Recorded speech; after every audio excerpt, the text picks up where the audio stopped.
Greetings. My name's Aaron Ciotti. Everybody calls me Ciotti. Welcome to Whoop Wednesday. That was pretty much a Mobula6 O4. They don't make a Mobula6 O4. I didn't realize I was building a Mobula6 O4, but here we are. Happy Model was cool enough to send me a Mobula6 O4, which has their new 80mm motor-to-motor frame with 1002 10,000 kV motors set up for 2S, 45mm propellers, the tri-blade you can't buy yet, and their AIO set up for XT30, O4 Lite, their canopy, which is really good. Flew that a bunch, a couple of live streams about that. There's even a flight edit with that rig that I put up yesterday, actually. I've got an Instagram edit with that going up this Saturday, if you want to check that out. It's the same thing. And then, so I wanted to... The plan was to move it into this Mobula6 version 3 frame with the smaller 40mm propellers, 1.6-inch props. But the AIO that they use for this, which is Super X, I'm not sure which AIO this is, but if you look up the Mobula6 O4, it's the AIO that's in that. It doesn't clear the Mobula6 O3 frame. And so that kind of went out the window. I had a couple of these Happy Model Mobula8 frames, 85mm motor-to-motor, set up for 2-inch propellers sitting around, and the AIO fit perfectly in here. So I put it into this because I've been kind of meaning to check 2-inch Tiny Whoops out for a while. And we talked about that on... Was it Monday? Yeah, Monday's live stream. The weather's been horrible, so I haven't gotten to fly it since then, but I put a bunch of batteries through it, and we talked about it and watched them. And that's what you were just watching. You were just watching this thing, which is basically a Mobula6 O4. Mobula 8, I guess, frame. 85 millimeter motor-to-motor frame for 2-inch props. Gem Fan 2015s? 2015s. Happy model 1103, 11,000 kV motors. Motor limited down a little bit. I want to say motor limited down to 90%. I'm just realizing I got to put it up to 100%, see how it is. And then the same camera canopy, you know, O4 Lite and AIO. Watching that flight footage just now during the intro to the live stream, I can definitely tell you that this is faster than it was on the smaller frame, smaller propellers, smaller motors, right? 1002s compared to 1103. No, I'm sorry, not 1002s. These are actually 1102s. 1102 versus 1103. So if you're looking for a tiny whoop that's faster, 2-inch is going to do that for you. We talked last stream a lot about, you know, what's the deal with 2-inch tiny whoops. I don't think so. My main issue with this is that, from what I've been told, this frame is kind of fragile. I can totally see that it's going to break here between the duct supports and the ducts. There is an HGLRC frame for 2-inch props that is supposedly a lot more durable. Unfortunately, you got to use a rubber band to hold the battery in, which is kind of annoying on that frame. I am going to try that frame out at some point. My main issue, though, is that this is a little heavy for trying to shoot like tiny little gaps in like front yard, backyard life. And I don't necessarily think the little bit of extra speed warrants that. I think this is, and what we talked about Monday, I think this is really a specific tool for if you want something guarded, ducted, that can handle the wind a little bit better. A little bit better. Not a lot better, but a little bit better. So that's kind of what this is specifically for. I think most of you are going to be happier with a 45 millimeter prop build, or what we're working on tonight, which is a 75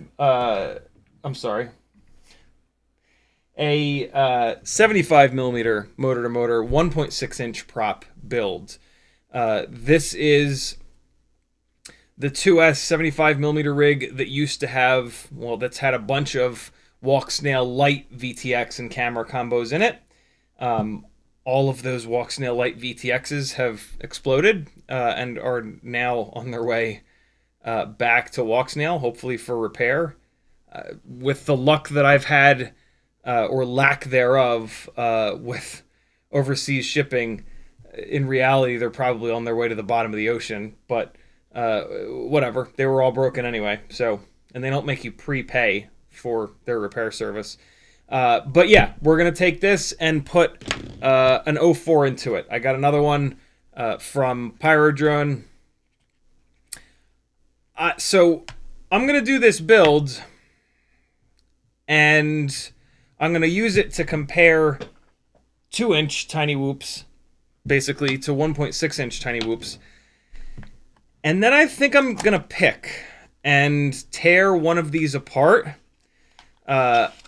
Someday, my beta FPV order will get to me. I ordered from them like a month ago, right before Chinese New Year.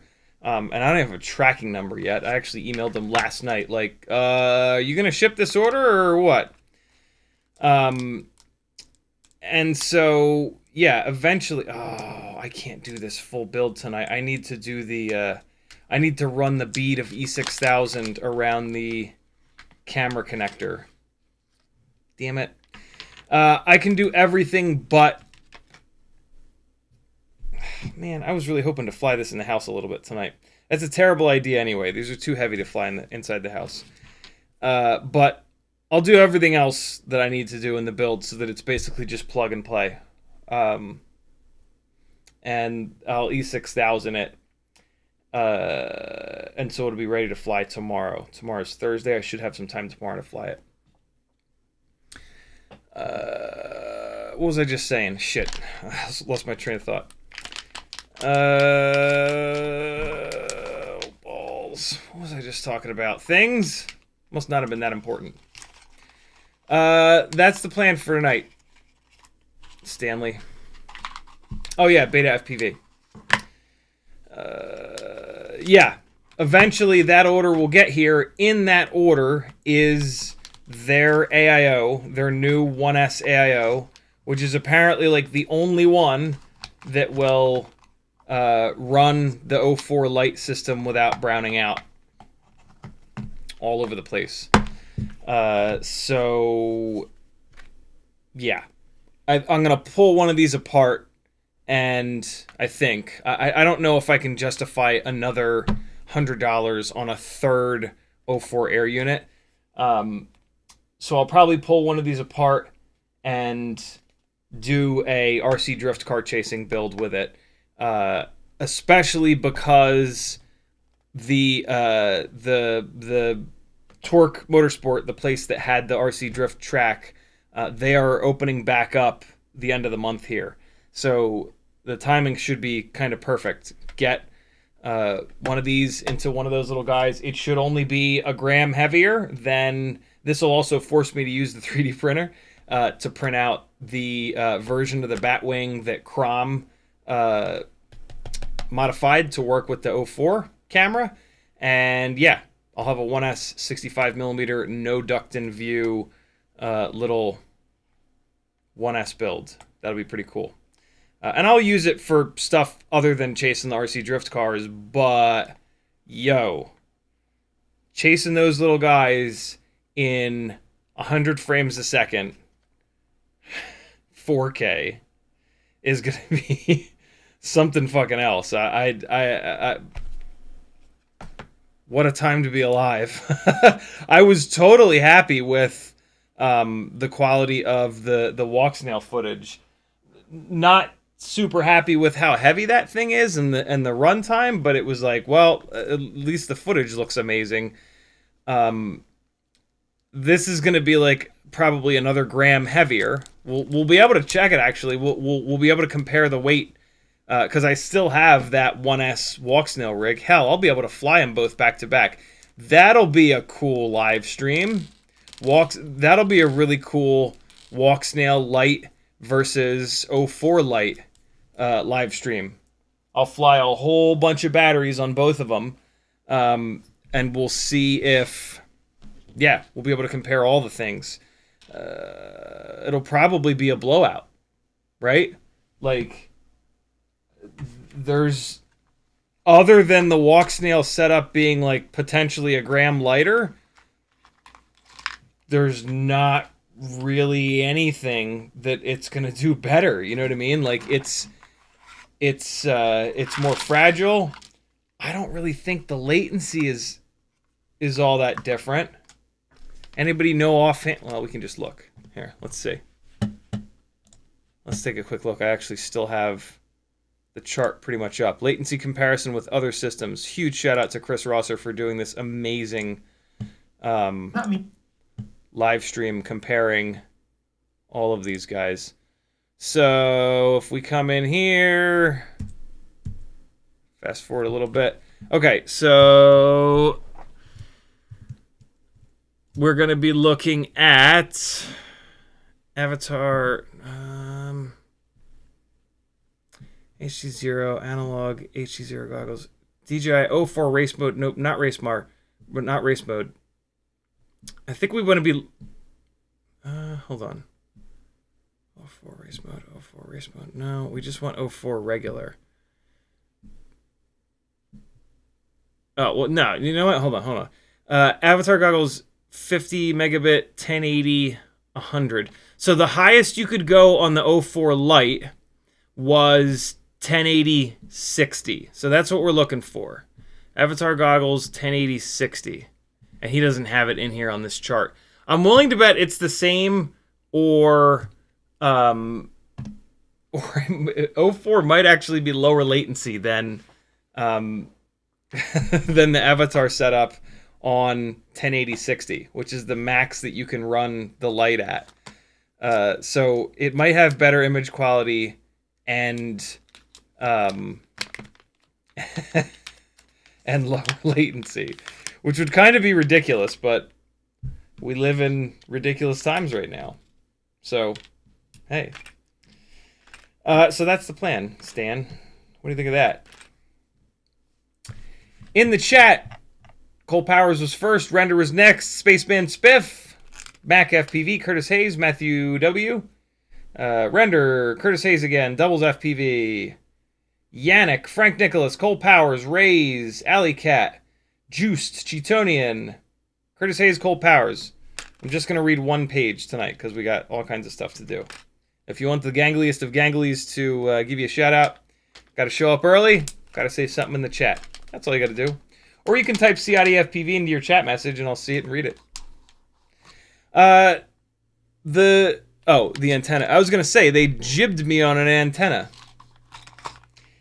It's not jibbed, it's gypped, isn't it? And it's referring to gypsies. That's not very nice. There are so many, there are just so many sayings that we should really not be saying. So many. Raise FPV with a $5 super chat. Thank you, brother. He says, I have 14,000 kV motors and one wire came off 3 of the motors. How can I prevent this in the future? Shrimp wrap, E6000, liquid electric tape, help me. 14,000 kV motors. One wire came off 3 of the motors. Let me guess. It's there. So 14,000 kV. I'm gonna guess that they are like a 1002. I'm also gonna guess that they are an RC and power ish motor. The reason why I'm guessing that is that the wires are breaking off, and RC and Power is one of the companies that doesn't do the little piece of shrimp wrap around the base of the motors. So you got to do. There's 2 things. There's 2 things that are going to prevent that. A, you. When you're grabbing in here to grab the motor to take the propeller off, or like anything for that matter, when you grab in here, make sure you're grabbing where the wires don't come out. Hold on. God damn it. Make sure, like, if you're gonna grab in here, don't grab in here where the motors come out, because you're going to be pushing on that, and that's what's going to break it. Grab here. Grab where the wires are not, or grab like this, right? Make sure you never, ever, ever have your finger in the opening where the wires are coming out. But there are most of the companies put little shrimp wrap. Little bit of shrimp wrap there, and that really, really, really, really helps. RC and Power didn't get that memo, and they do not. They just run the wires bare. So when you go grabbing at it in there, you're pushing directly on the weakest part of the wire, and it folds it, and then it breaks. You should be able to get a little bit of shrimp wrap in there, and the idea is... how can I show you? Okay, you might be able to see it here. The idea is for the shrimp wrap to go around the PCB. All right. And so it really tightens up on the PCB, and then the bottom part of the shrimp wrap here to the bottom right, that's not really tight on anything, but it's using the strength from the PCB to not let those wires bend right there after the PCB. So this is really what you want to do with some shrimp wrap. Most of the motor manufacturers do this. Here's a Happy Model motor. They do it. You can really see it there. See how the shrimp wrap is really nice and tight on the PCB there? And so that's what gives it the strength. What you need to have happen is like you've got the PCB and then you've got the so this is the silicone. This is the silicone insulation, and then these are the individual strands of wire, and then this is the PCB. And so what you really want is for the individual wires to go flat, and then you want the silicone to butt right up against the PCB. And so that's one way that it's strong, but the problem is if you bend the wires this way, see how it separates? If you bend the wires this way, it's fine. The silicone pushes up against and the whole wire will bend, right? What you don't want is the wire to only bend in this right spot, right here. Wait, right here where my nose is. If it bends in this one spot where my mouth is now, it's going to break each individual wire one at a time, and then eventually the wires will break all the way off. So you got to have a piece of shrink wrap. And so the shrink wrap is going to go over and it's going to grab the PCB, and then this part of the part of the shrimp wrap here, it's just going to be kind of loose. But when you accidentally push on it, that piece of shrink wrap is going to like kind of slowly bend. That doesn't really make sense, but it's going to bend more gently. It's not going to just bend at this one specific point over and over and over again. It's going to gently bend, and that will prevent those individual wires from breaking, right? Hopefully that makes sense. That's hard to explain, but yeah, shrimp wrap is going to help, but also getting the silicone wires, getting the silicone insulation as close as possible to the PCB helps as well. But a piece of shrimp there is one of the best things you can do. So do that, and it'll be a little bit more durable for you for sure. Where's the? I'm gonna throw one of these away. It's gonna be this one. All right, you go away now. I've made a deal with myself. I like to keep boxes like this, but the deal that I've made with myself to prevent excessive hoarding is that if I buy a second one of these, I have to throw the box away. I can only keep one box.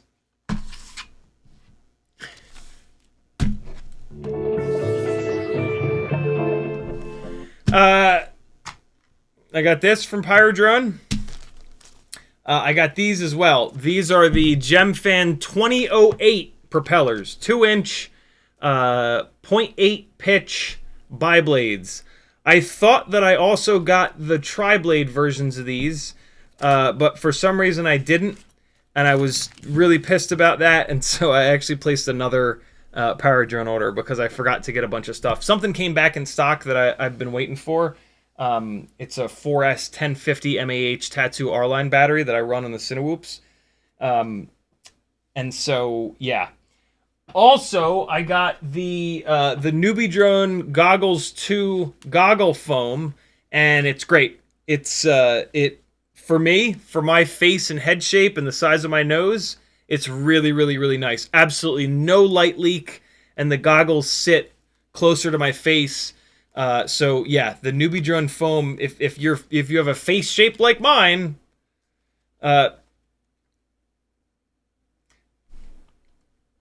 then and you have goggles too, the Newbie Drone foam might be your go-to.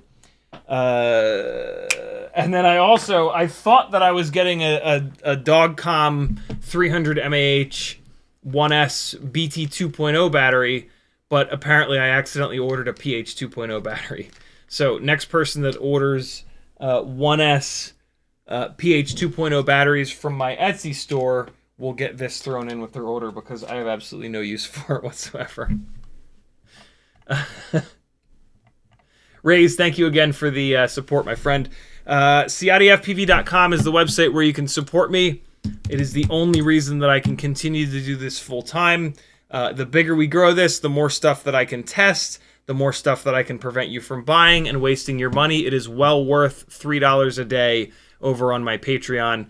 That is the way that you can help me out the absolute most, as it says here. Etsy, I've got some really fun stuff for sale with a bunch more stuff coming.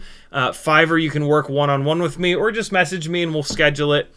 This is how you really get a lot of knowledge really quickly. Treat yourself, yo, you're worth it. I try to put as much as I can into these live streams, but you've got to spend a ton of time sorting through all of these to get all the info that you want and get all the questions that you've got rattling around in your head answered. Half an hour session for $40 or an hour session for $60, you can get like literally years worth of knowledge all packed in. I let you record the session with Skype. So that you don't have to like take notes or anything, and we just blast through stuff, man. If you've got tons of questions, fire away. I have some like paths that I can kind of walk you down when it comes to like build planning or flight instruction or teaching you how to tune, all kinds of good stuff. Teespring has some really fun apparel. PayPal if you want to support me directly, but you don't want to do a super chat, and then lots of affiliate links. Change your bookmarks over to someone's affiliate links. If not mine, somebody else's. Help us keep making content here on YouTube. Try to use an affiliate link every time you buy something on the internet. I have affiliate links for Amazon, Get FPV, Pyro Drone, Race Day Quads, Newbie Drone, WeBleed, Beta FPV, FPV Cycle, Hazingi, Oh My God, Brain 3D, HDZero, FLYWOO IMHO, Banggood, Camera Buddy, AliExpress. There you go. That's how you support me. Thank you, everybody. I'm super excited to try these props out on the 2-inch rig, but like I said, the weather's been absolutely horrifying, so it didn't happen. But hopefully it'll happen tomorrow. Today was actually a super busy day. Happy birthday to my beautiful partner Maggie.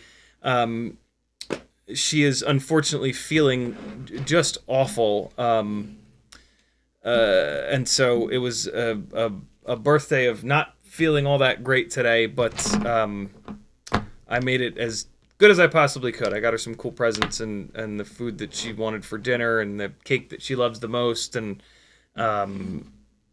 yeah, tried my best to make this a good day. But yeah, there's some health shit going on, which is a little worrying, but you know, we'll everything will hopefully be okay. We're all just trying to stay calm. So yeah. So yeah, today was a super busy day. I had to get Azalea to talk therapy and then run around with a bunch of other stuff and so yeah. But some days just be like that.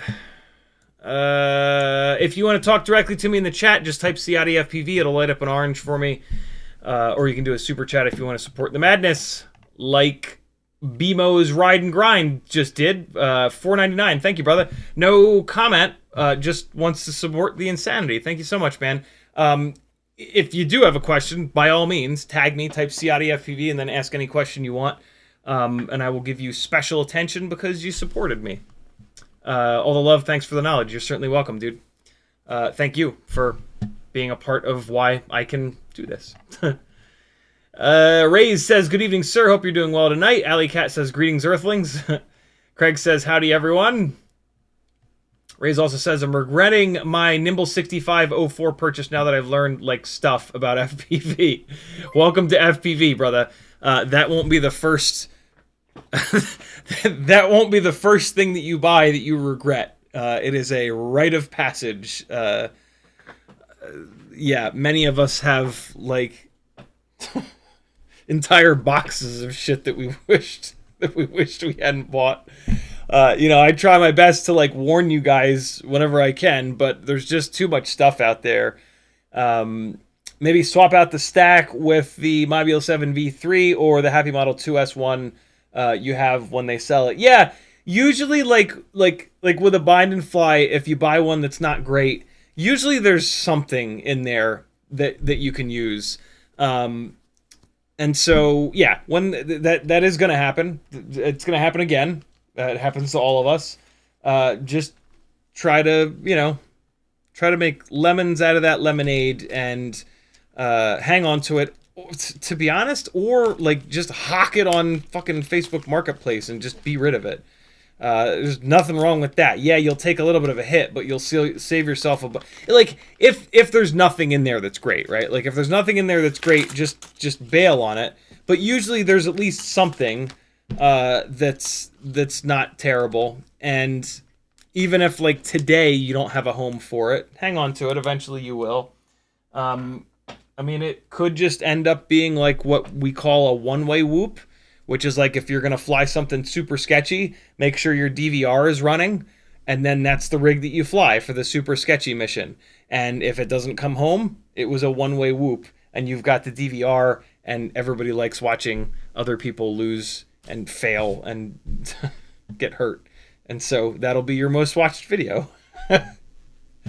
CiottiFPV says, now that you've flown 1S and 2S with the O4, I haven't flown 1S with the O4, but I have with Walksnail, which is just a gram lighter. Is it worth it to make a 1S O4? Absolutely not. If so, 75 or 85. Definitely not 85. If you're going to do it, maybe 75, maybe 65, but don't do it. Or just stay 2S. Yep, 2S is the way. If you want lots and lots and lots of discussions and flight footage and everything and anything surrounding that, is this mic clipping? I think I might have moved the mic a little bit closer to myself, and I believe that it's clipping a little bit here. Let me just back this off a little bit. Let me back it down to 8 dB up. That should be a little bit better. Yep, that should be a little bit better. Check, check, check. Cool. Now it's not clipping. If you want lots and lots and lots of info of what 65 and 75 millimeter 1S rigs are like with the weight of a digital video system, all the testing that I've done so far has been on Walksnail, but Walksnail is only 1 gram lighter, so it, O4 is going to be even worse, but not much worse. Not significantly worse, right? Come to my channel here. On all YouTube channels, there's this little tiny hidden magnifying glass. If you click it, you can search on just this channel. If you search for 1S Walksnail, I've just done so much work trying to get 1S with HD to fly, to both fly good but also have decent runtime. And unfortunately, you just have to pick. You can either have something that flies good, or you can have something with acceptable runtime.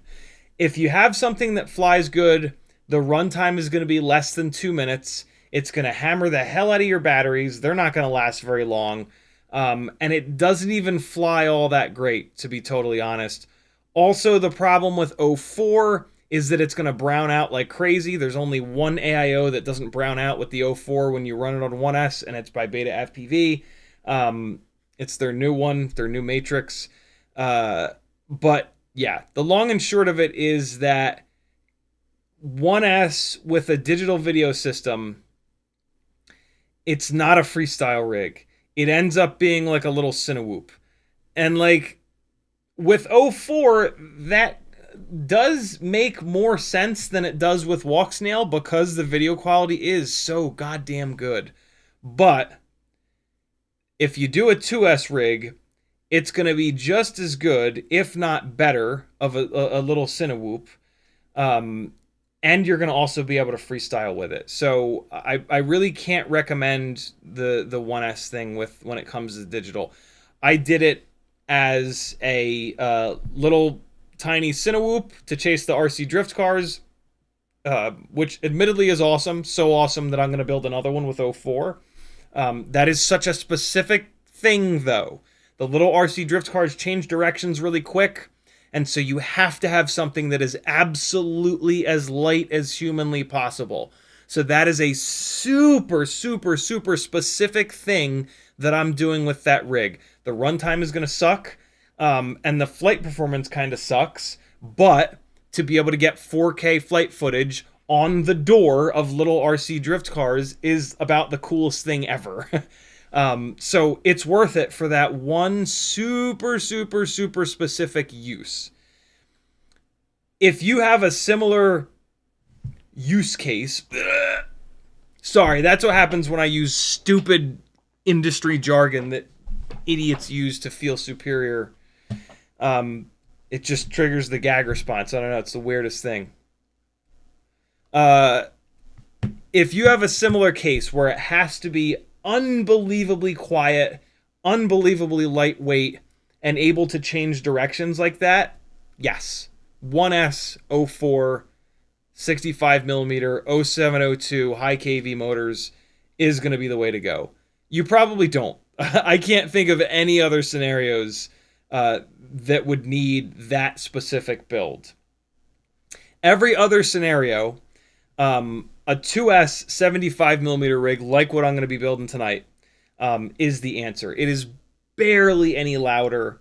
It still looks like a silly little kid's toy, right? This is all the way up to 2 inches, but like, this is a little kid's toy. Nobody's gonna think that this is invading their privacy or spying on them or doing anything other than just being a silly little kid's toy, right? Like, it's super quiet. It's not going to attract attention. So like, if you want to do the guerrilla whooping stuff, this is going to be totally fine. The one that we're going to build tonight is even smaller and even lighter, right?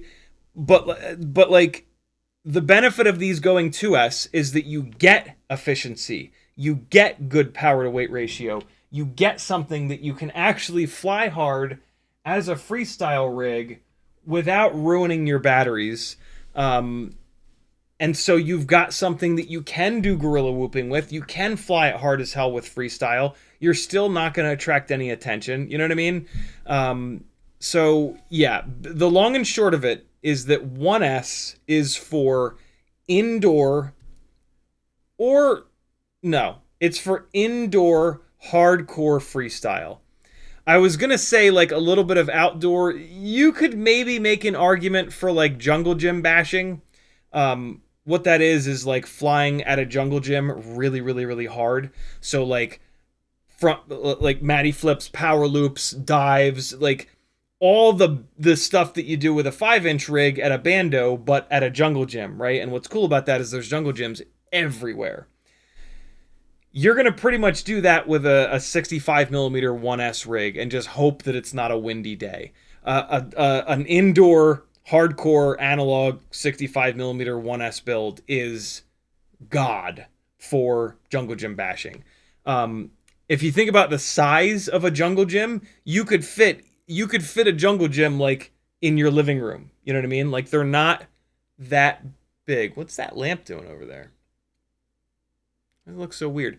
Jungle gyms are not that big, and the gaps that you're going to shoot in a jungle gym are like this big, right? The monkey bars, the gaps are this big. The like the ladders and shit like that, the gaps are like this big. This is like the same size as the gap like in your coffee table that you want to fly through, right? So like jungle gym bashing, I tried really hard to make 75mm rigs work for it, and they're okay. Because what's cool about that is you are outside and there is wind, and a 75mm rig does do a little bit better in the wind.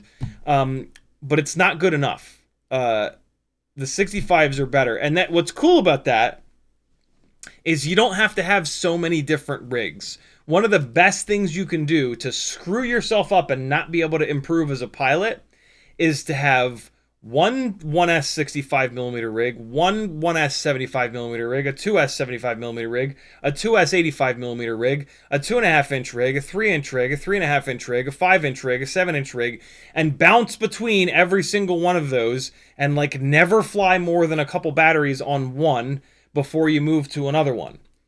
When you do that, instead of getting good, all you're doing is learning how to adjust between each different rig. Like, you're going to get a little bit better, but the best thing you can possibly do to properly get good as a pilot is to fly the same exact thing over and over and over and over and over again, because you'll get used to it, and then you're done getting used to it, and you can just focus on your flying and how to fly better.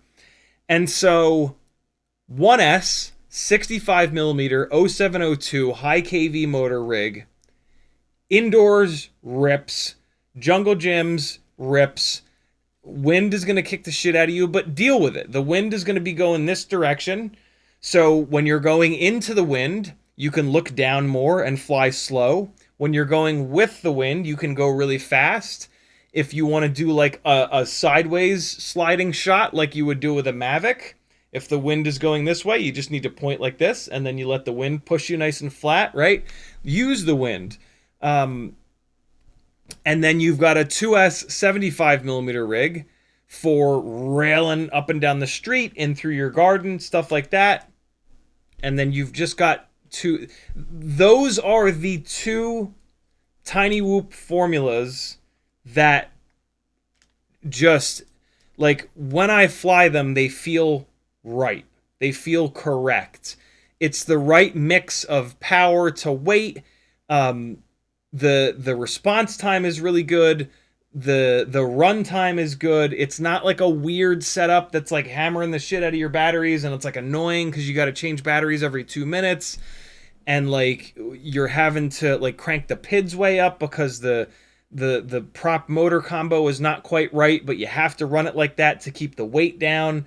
They're setups that most closely mimic a 5-inch build on like 2207s or 2306s, where you fly it and you're just like, wow, this is insane. This is perfect.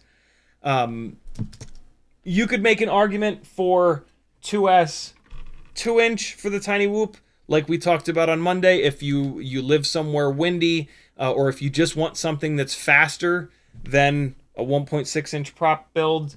But to be honest, I think the 1.6-inch prop is going to be the way to go, because it's got that little bit less weight. It's going to be more accurate, and you're going to be able to shoot these really little gaps in between the bushes in front of your house, and that's really cool. You can still do that with the 2-inch rig, but it's significantly harder. So, yeah. Really good question. Yannick says, I read only smaller AIOs fit the pro size frames, 45mm prop or 35. Can long grommets prevent the fit issue? They cannot. The pro frames, though, you don't want. You do not want the pro frames. The 65 pro frame makes no sense. The 75 pro frame makes a little bit of sense, but you end up with a 1S. They only hold 1S batteries, and that's not the way. That's not the way to do it. You should be going up to 2S for a much better flight experience on 75mm rigs. So just abandon 1S, I'm telling you. I know it's not the answer that you want to hear, because you probably have a bunch of 1S 450 mAh batteries, which I do as well, but it's the answer that you need to hear. 2S on 75 with analog is some of the most fun that I've had in FPV in the last year. It is outrageous. It is so good out in front and behind your house. It is just like the power to weight ratio is insane. The float is really nice. It's laser beam accurate. You can turtle mode it in the grass and take it back off. You practically never have to take the walk of shame. It's durable as hell. It is so good. Whereas 1S 75mm rigs, even on the pro frame, it's okay, but it's just that. It's just okay. You don't fly it and go like, oh my god, this is unbelievable. You fly it and you're like, yeah, all right, this ain't bad. 2S is the way. I'm telling you.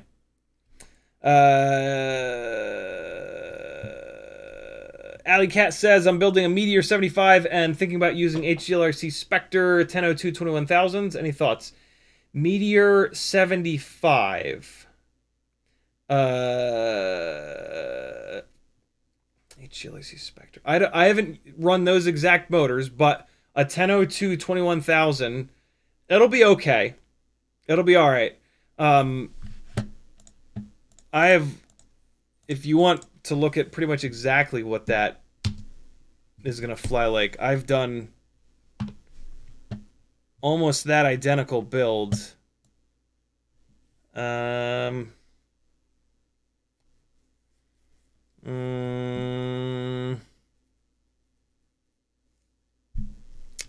It's going to be a little hard to find.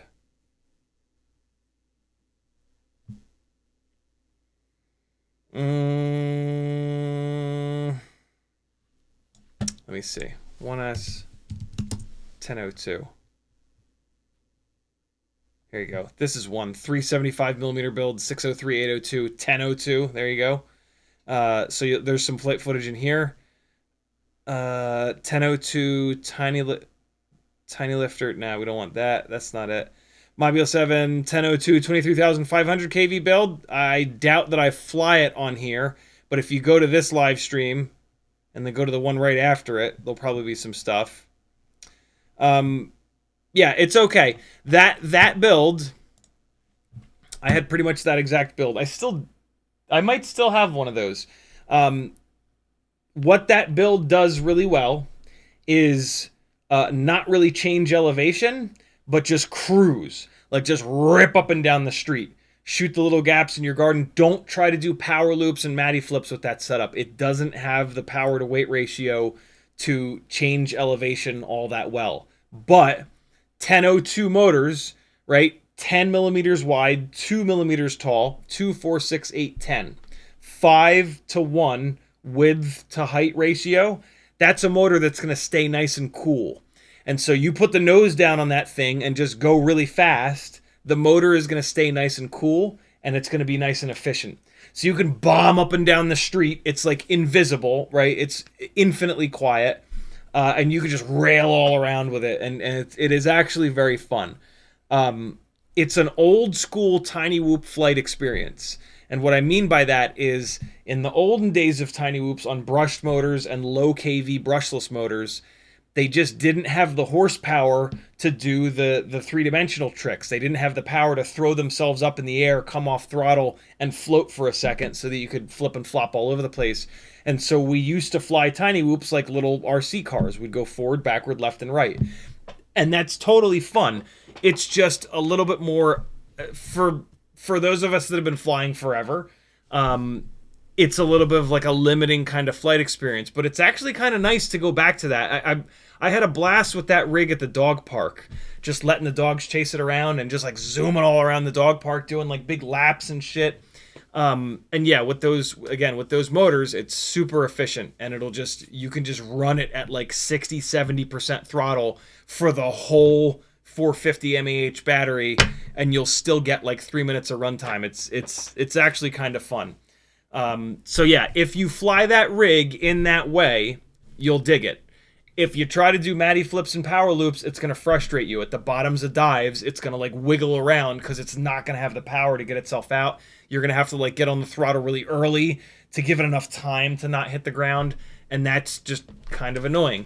That's what these 2S 75mm rigs don't deal with. They have so much power that at the bottom of any move, you stab the throttle and that's not them hitting the ground. That's like hitting an inch off the ground and like perfectly leveling out and then just flying away.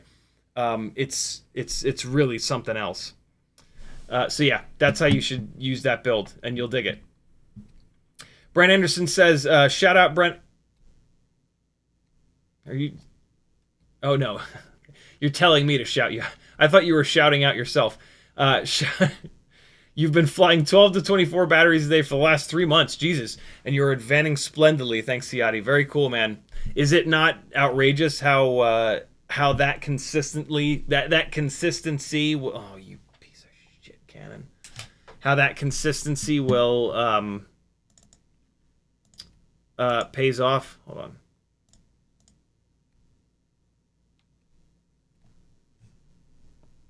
Oh, I forgot to turn the camera back on.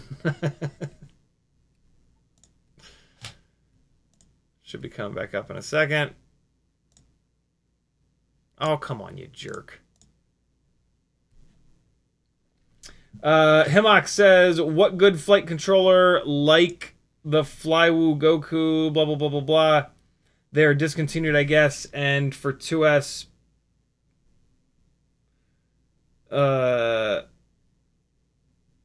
For 2S, BT 3.0 or XT30.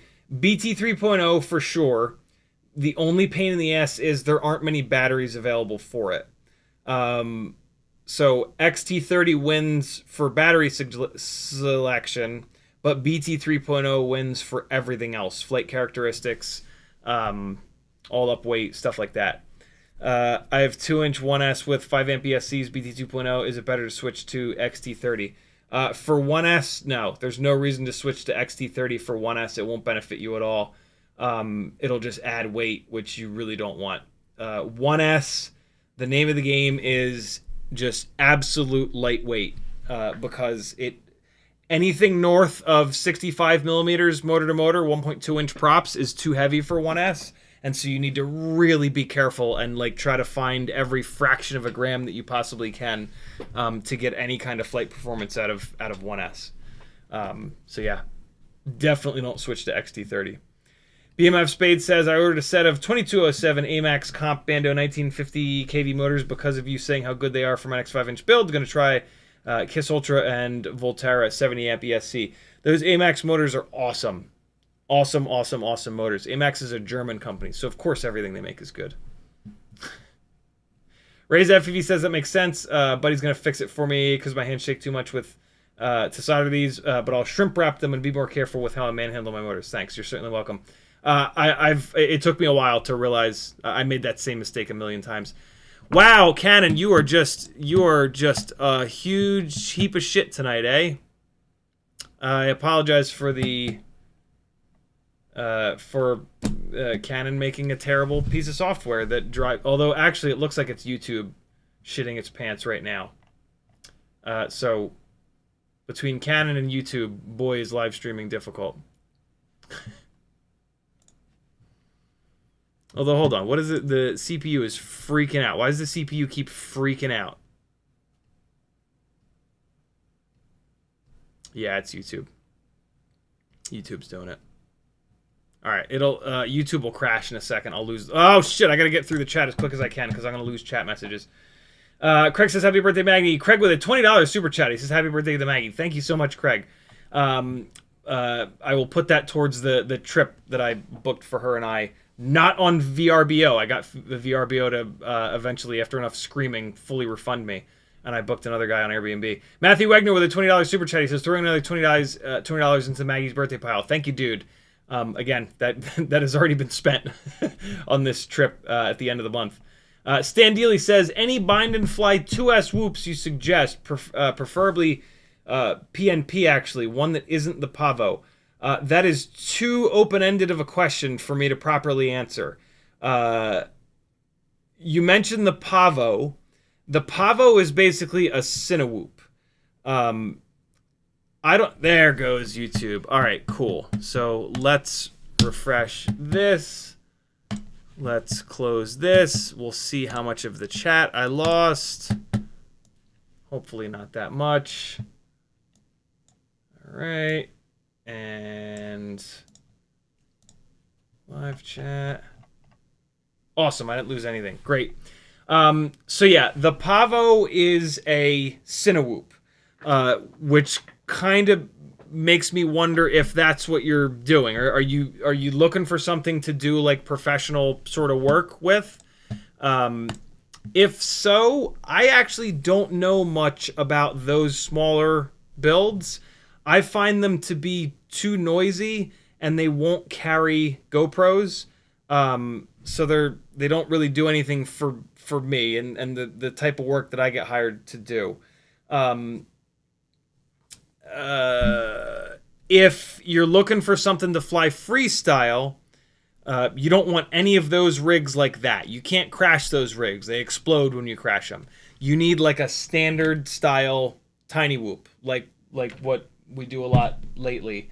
And then I need to know like what video system you're on, stuff like that, right? Like an O4 build is going to be different than an analog build and stuff like that. So that should at least get you started though.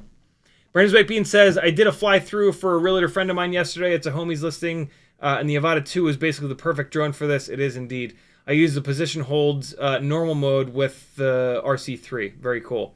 Gyro flow with horizon stabilization, and I did short form with speed ramps. Very cool. Yeah, the Avata 2 is perfect for a lot of stuff. It is absolutely outrageous how good that thing is. Chris Croft says, I changed my Mobula6 HDZero Eco into an underground drone league. Nice, class quad. What just happened? Yungen, thanks for the subscription, brother. I know it for racing, but pretty much the opposite of CiottiFPV recommendations for 1S whoops. You must have missed the live stream where I converted my AIO5 build into a 75 and talked about why I actually think the best spot for HDZero is a 75 millimeter rig. The AIO, basically the AIO5 on a 65 millimeter rig. Yes, it's the lightest possible digital tiny whoop setup, but it's still too heavy. And primarily 65 millimeter 1S rigs, you're going to fly inside your house. Inside your house, you don't have scraggle. You don't have like things that are in a different spot every time you fly. And so you kind of don't need to be able to, you barely need to be able to see, right? Like HDZero's advantage is you get slightly better image quality. And so outside where there's scraggle or where there's things that move and are in a different position every time you fly, or you just go to a different location every time you fly, that better image quality makes sense. Inside your house, why do you care? Once you've flown a dozen batteries inside your house, you know where your couch is, you know where your coffee table is, you know where your desk is. And so analog is lighter, which is going to let you have more runtime, better power to weight ratio, do more tricks. HDZero has basically no advantages inside the house.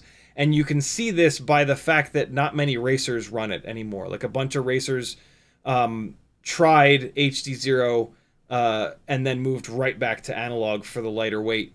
But the AIO5 on a 75 millimeter rig that you're going to use to fly outside the house, where there's going to be wind and scraggle, makes an awful lot of sense. I still need to switch the camera back on mine. I put the Lux camera on it, and then in the first battery I hit something that scratched the lens, and it's like kind of nasty. So I need to put the Eco camera back onto it, and then I'll start flying it outside again. I actually have a perfectly good 1S 450 mAh battery sitting here charged that I want to fly through that thing. But yeah, I actually think that 75 millimeter rigs are the best spot for AIO5s. 75 millimeter rigs are also a little bit heavier, so the extra weight of the AIO5 doesn't make as much of a difference too, right? There's another reason.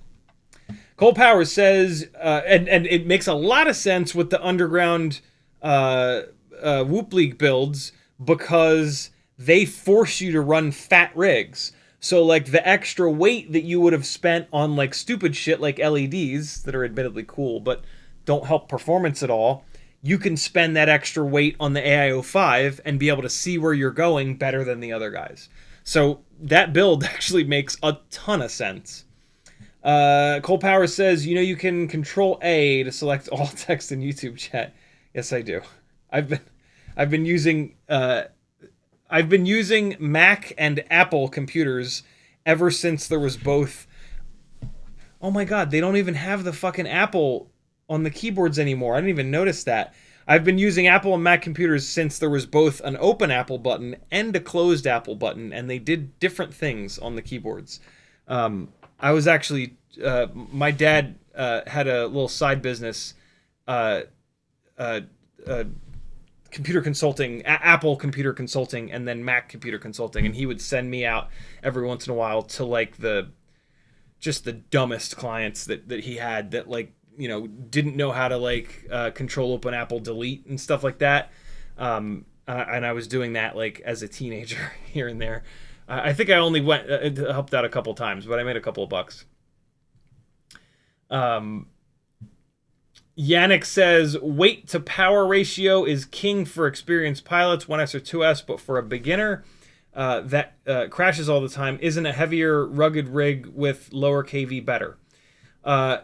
It is, I mean, rugged, sure, but everything that I build is designed around durability. Durability is very high in the list of priorities. So absolutely everything that you see me building has durability as one of the top tier things. So we can take that out of the equation. I don't build these ridiculous, like, super fragile holes drilled in them kind of rigs just for the sake of power to weight ratio. I choose components sometimes that are a little bit lighter as long as they're not fragile, right? Like, I really search for components that are the same durability or even more durable that are also lighter, right? Like, sometimes lighter, every once in a while, lighter is more durable because it's lighter. It's not very often that happens, but like, so like the Cockroach V3 frame, for example, that frame is designed more intelligently than the Air 65 frame, and it's lighter. And so like, if they were both the same weight, they would probably be like the same durability. But because of the fact that the Cockroach V3 frame is a little bit lighter, it ends up being even more durable than the Air 65 frame. You see what I'm saying there? In terms of lower KV being better, the problem with that is that lower KV, tiny whoops struggle with response time. Tiny whoops are the worst power to weight ratio rigs in all of FPV, because as propellers get smaller, they get significantly less efficient. And so the biggest problem that tiny whoops have always had and will always have is power to weight ratio. Lower KV tiny whoop motors are so weak and so underpowered that the response time sucks. And why that matters is that when you do crash, or when you're about to crash and you go to make a correction, the response time on those low KV rigs is so bad that you'll make that correction and there's a significant delay before anything actually happens. And then that in itself can be the reason that you crash, because it's such a slow response time. With better power to weight ratio, you get a rig that's much more locked in the air, and a rig that's much more responsive. And that literally can prevent you from getting into crashes that may previously have happened. You don't want to go overboard. On tiny whoops, you really can't go overboard. Like, the best power to weight ratio that we can really get is like maybe 5-to-1, maybe 6-to-1. You compare that to 5-inch rigs, they're up in like 10, 11, 12-to-1 power to weight ratios to get you in the ballpark, right? So we're still half the way of like all the other rigs that the majority of the FPV community says fly great, right? And so yeah, like, and look, if you've got motors that are too powerful for you, you just throttle limit them down or motor limit them down in the PIDs tab. There's really no reason to waste money on those lower KV motors, because you can't crank them up. And if you keep flying, eventually you're going to outgrow those motors. So buy the higher KV motors, try them all the way opened up. You might like it. You're going to have better response time. If you really can't handle that extra power, motor limit them down, fly a few hundred batteries, and then you can creep it up a little bit. Another couple hundred batteries, creep it up, and you can get more power as you get better as a pilot. That is really the way to go. YouTube's going to scroll me to the... Here it comes. Nope, it didn't. Wow, look at that. Cole Power says, in my honest opinion, the best thing about HDZero is it will never lose vertical sync. Other than that, it's analog with worse interference breakup. Yeah, if they can get HDZero down to the weight of analog, which they'll never be able to, I would for sure switch over to it. Yeah. It's better. It's better than analog, but it's not that simple. Chris Croft says, the underground rig is still wrapped in green cob LEDs and are super bright. I'm very jealous of those cob LED rigs. I really got to build one of these days. Cole Power says, you didn't read the whole comment. It's not about keyboard commands. Oh, okay. Yeah, it's about posting into a Word doc, right? Paste it in a notepad so it doesn't jerk the scroll around you. Jerk the scroll around on you. But I would have to do it like constantly, though. I'm confused. I would have to do that over and over and over again every time each new chat comment came in. Is there a way to do it is there a way to automate that? Is that what you're saying? Is there a way to like have it automatically select all and then dump into a notepad like over and over and over and over and over again? That would be insane.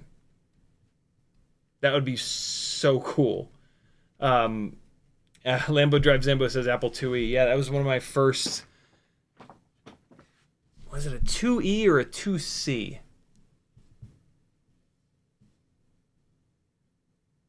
No, it was a 2GS. Apple 2GS was the first computer that I spent a lot of time on. I don't remember if the 2E was... I think the 2E was before that. EFG. Yeah, it was. E was before that. I'm caught up on chat. Look at that. Hey, let's weigh these GemFan 2008x2 propellers that I think might be the best prop option for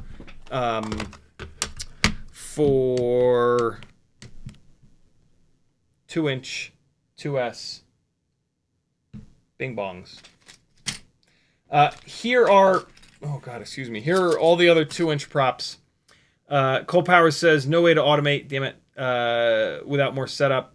I was saying to do it periodically, or if you think the chat's about to crash. I got it. Yeah, if that's a really good idea. Oh, my dad's in the chat. He says 2+. There we go. What's up, Dad? How are you?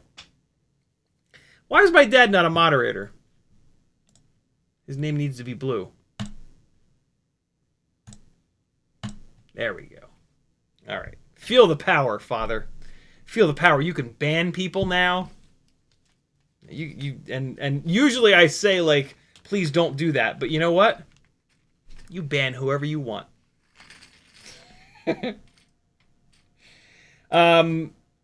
Here are the... I now have 3 of the 4 2-inch props that realistically you're going to run. You're going to want to run if you follow this crazy... basically Mobula6 O4 setup, which I say crazy in jest. This is really good. This might be the best possible guerrilla whoop. I kind of think this is it. The problem is this is the most expensive. I do pop out the chat. Yeah, this is the most expensive guerrilla whoop, and when guerrilla whooping, there's a good chance you're gonna lose it. So, yeah. This is, but 04 on board. I think you're not gonna get a bigger. You're not gonna get any bigger than this before you get ducked in view. This is a really interesting rig. So here are the propellers that realistically you're gonna want to run on them. At the moment, I've got these GemFan 2015 biblades. I'm gonna weigh 4 of these propellers. 2.3 grams for 4 of these 2015s. These 2008s that just showed up, which I don't know if these are going to make enough thrust, but I'll let you know in the next couple days. 1.26 grams. Good Lord, that is so much lighter. And then the tri-blades, the GemFan 2023S tri-blades are 2.87 grams. Good God, what a difference in weight between these 3. So 2.9 grams for 4 of the heavier tri-blades.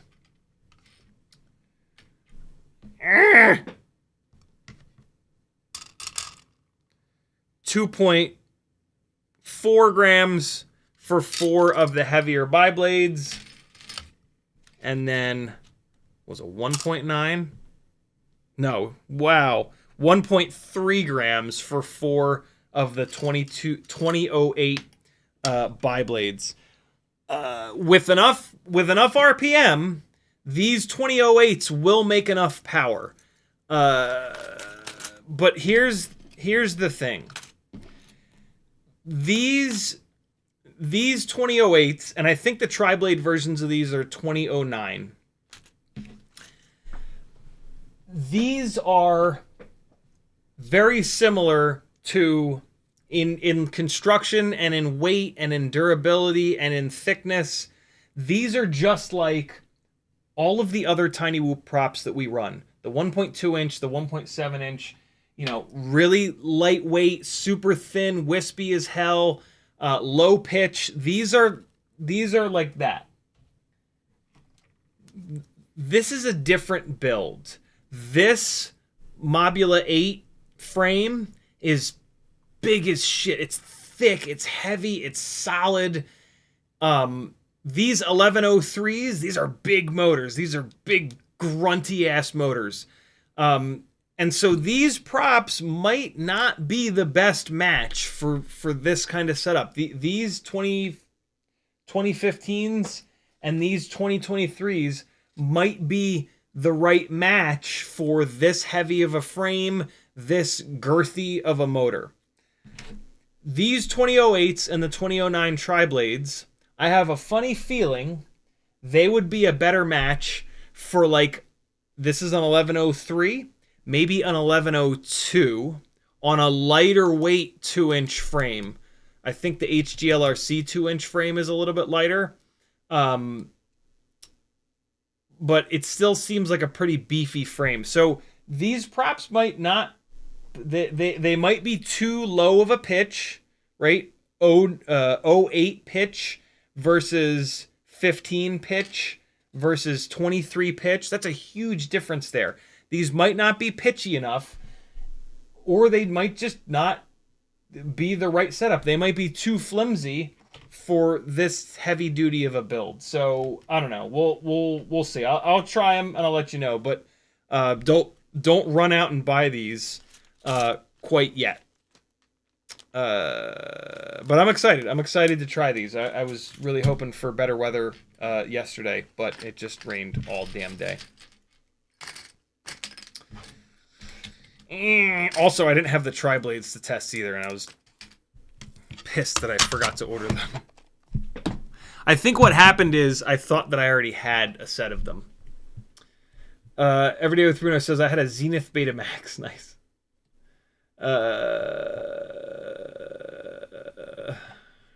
All right. My dad says I only hung a turntable from the ceiling to prevent skipping. Man, I remember that. Oh, Dad, did you not? What did you have? Oh, you know what I was thinking of? I was talking about my Weller soldering iron the other day.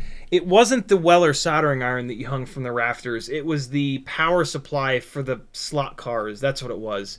My dad built this. So we had Tyco slot cars, as I was talking about last stream.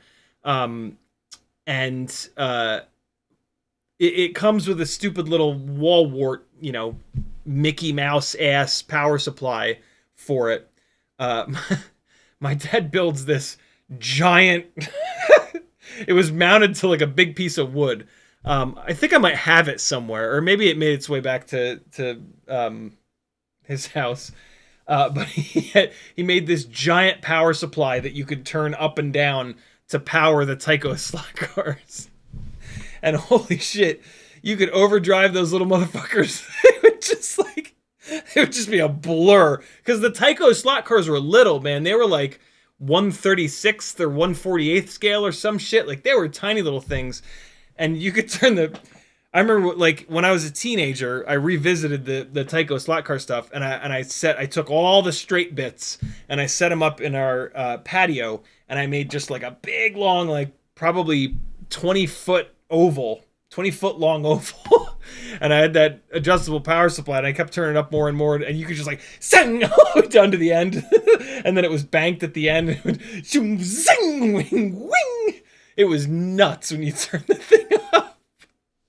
And that's what he had mounted up in the rafters. That's right. It wasn't the but yeah, I've never told you guys that. My dad had my dad worked at a place called Audio Lab. It was a hi-fi audio store. And so he was into home audio. That's where I kind of got it from. And I remember him telling me that he had a situation where his turntable would skip because the floors were kind of weak or whatever.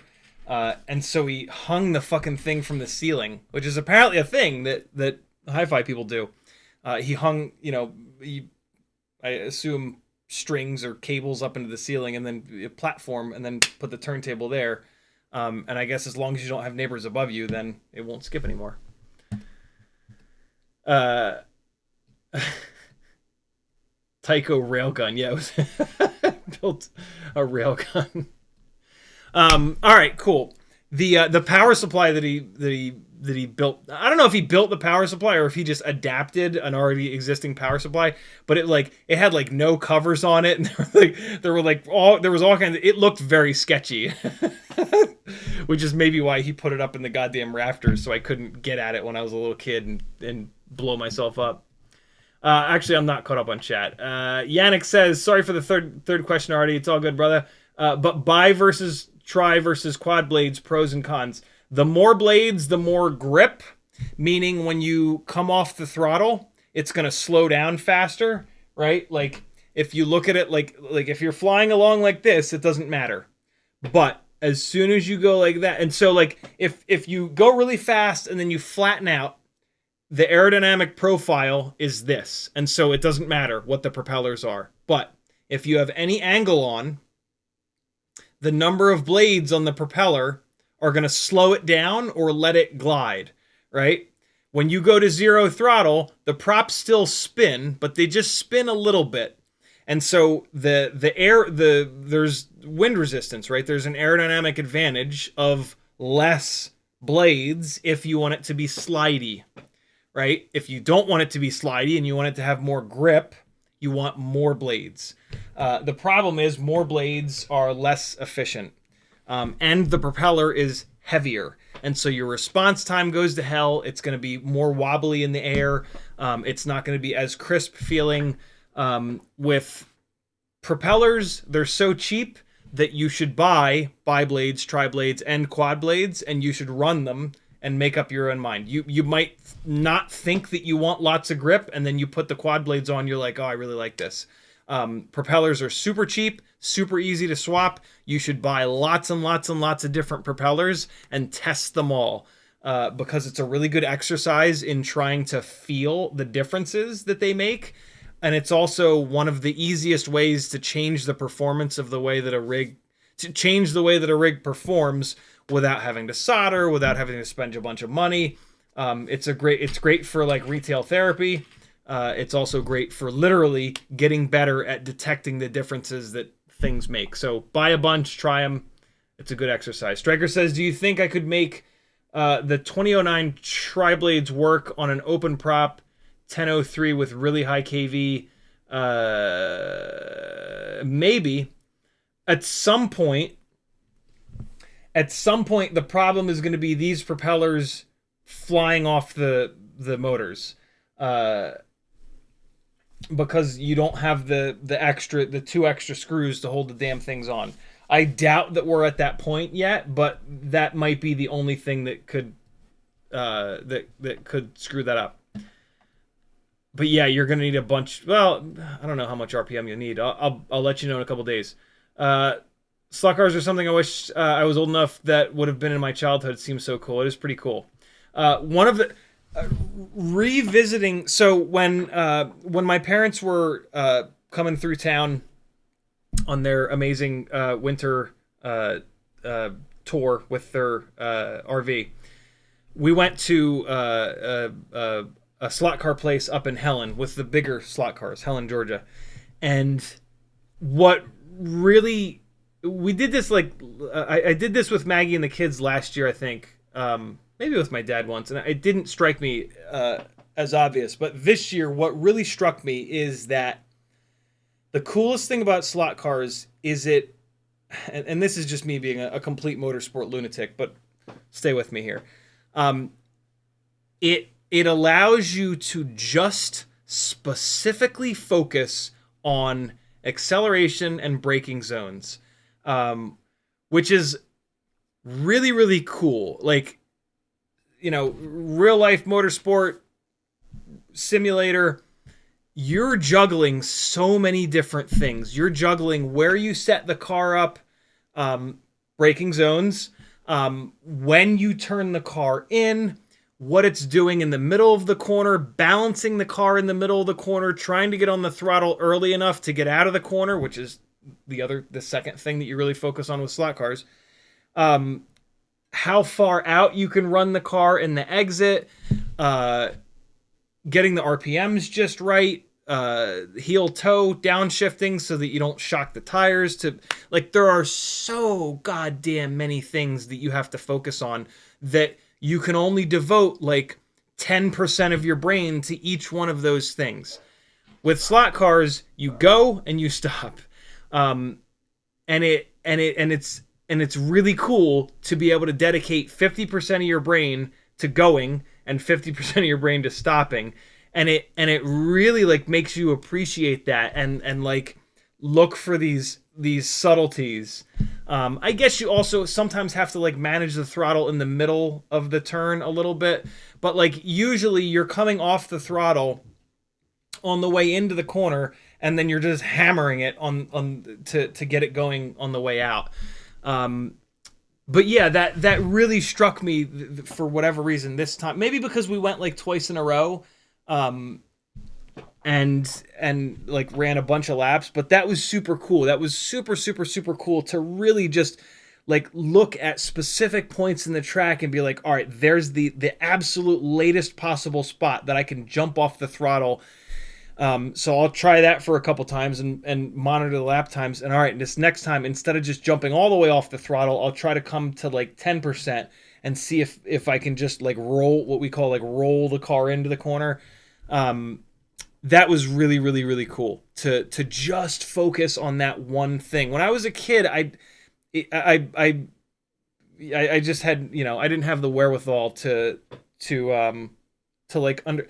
I mean, I think on the surface I understood it because if you just hammer it, they go flying off the corner. So I was doing that. The building blocks were there, but I didn't have the maturity and or experience to like actually realize what was sort of happening. That was neat.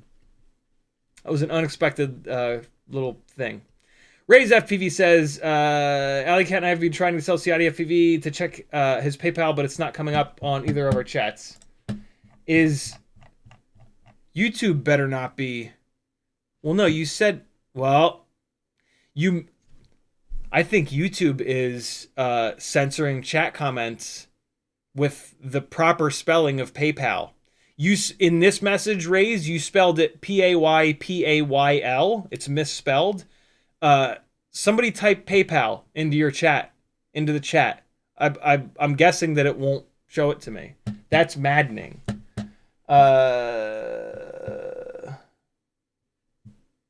I don't have an email. I don't have an email. No, you guys are putting PayPal into the chat and it's coming up fine. I don't have an email from PayPal, but sometimes that happens. Sometimes they don't email me. It's weird.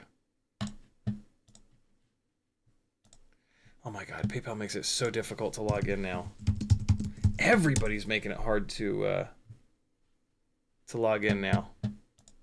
Oh, that was way easier this time to log in. Usually they have to do the thing in the place.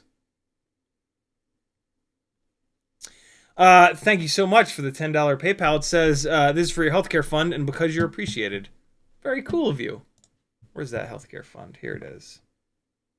Gear fund 2. 210 goes to 220. Thank you so much. Very cool.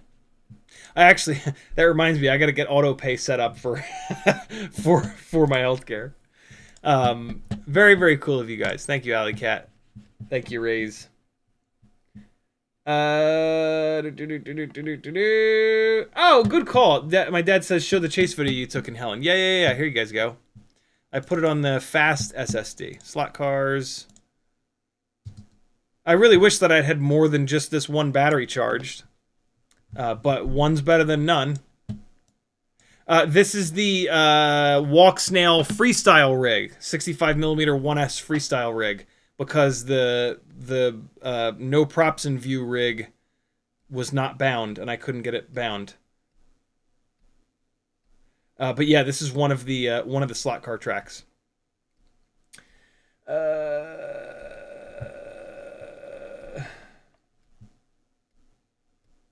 BMF Spade says, I love my slot car sets. That's where you learn how to drift them around the corners. Yeah.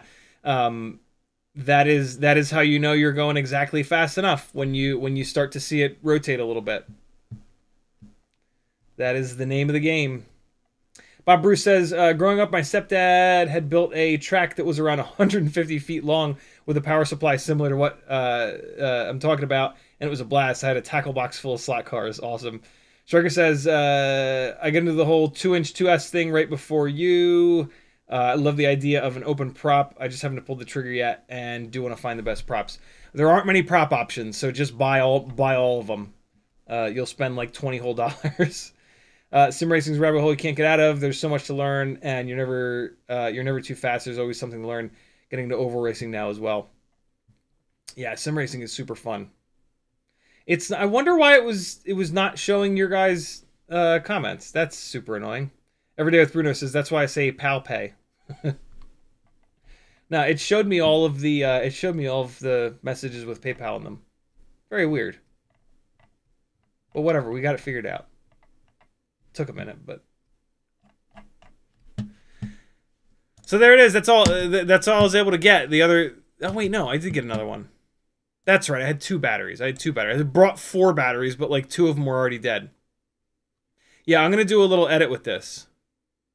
I just haven't. I was looking for the right song, and I kind of got frustrated, and I put it down, and I forgot to jump back into it. I'm not totally happy with the footage either. I would really need to put a dozen batteries in here to get used to the where these cars are fast and how quickly they go around corners to figure out how I can actually keep them framed up. 2 batteries was nowhere near enough, but I think that this is in 60 frames, so I'll probably still do an edit and just slow everything down. I should have enough little runs here. And then at some point I'll get back here with an O4 rig at 120 frames, and that'll be really cool. Trying to catch these guys sliding through the corners in 120 frames a second, that'll be absolutely gnarly in 4K. So yeah, that'll be super cool. It's a shit. This is in Helen, Georgia. Which is like just annoyingly far away. It's just like a little over an hour away. It's just far enough away where it's like, I'm not just gonna like go there on a Thursday. Like it's gotta, I'll wait for them to have like an event where they're gonna have a lot of people, which apparently they do. But I want to make sure that I do that before this place inevitably closes because it's 2025 and they're a slot car place. Yeah, these other 2 videos. They also very, very briefly got like a couple seconds in on the oval track. I really wish that I'd flown here a bunch. That's all I got of the oval track before it browned out. All right. We are going to dive into this build. Here we go. PayPal better not be just not sending emails anymore. That was super annoying for like the... Oh, no, it went to junk. Why? MacMail, why would you do that? Why would you put an email from PayPal into junk? Oh, they're putting all my PayPals into junk. You assholes. What are you doing this for? MacMail is usually really good, but man, sometimes they throw some shit into junk mail for absolutely no reason that just should not be in there. Come on now. Oh my God, they've put a whole bunch of emails in here. Come on now. You ass bags.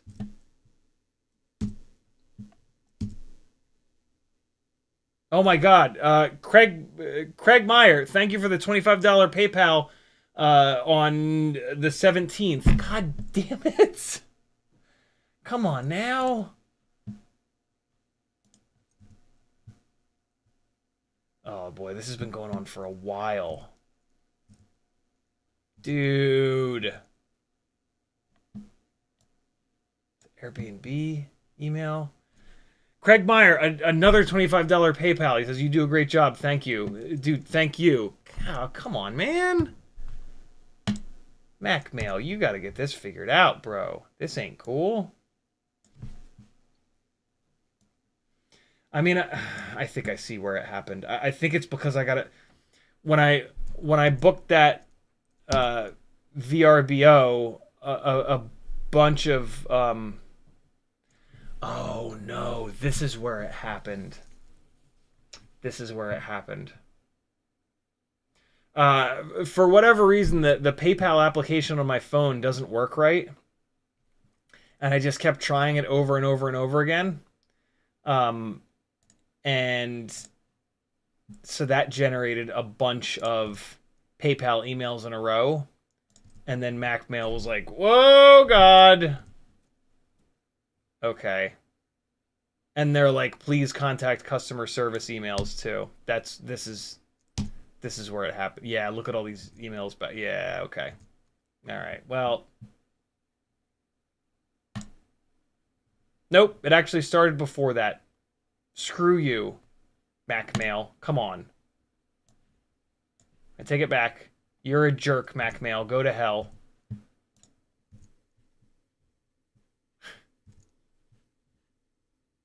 Adam Moorfield, thank you for the $15 PayPal. Come on, man. God damn it.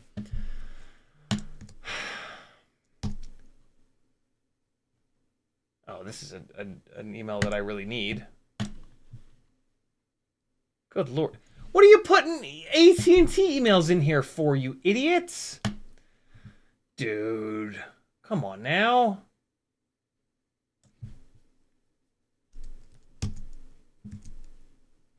Sorry, guys. This is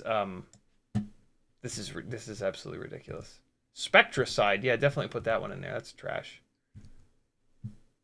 Don't put this email in there. Okay. Now I think we're good.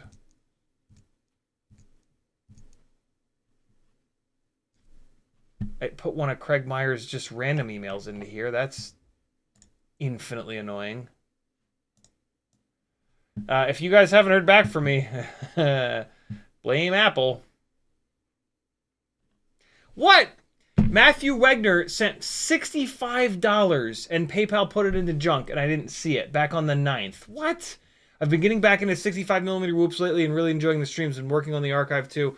Hope these buckaroos help you. Matthew, thank you so much. I'm so sorry. I don't even know if you're in the chat. You might not even be hearing this right now, but if you are, I'm so sorry that that I didn't give you a shout out before now. This is pretty frustrating. Wow. Super cute Russians. Oh, okay. Hold on. Let me give me a second. Let me just.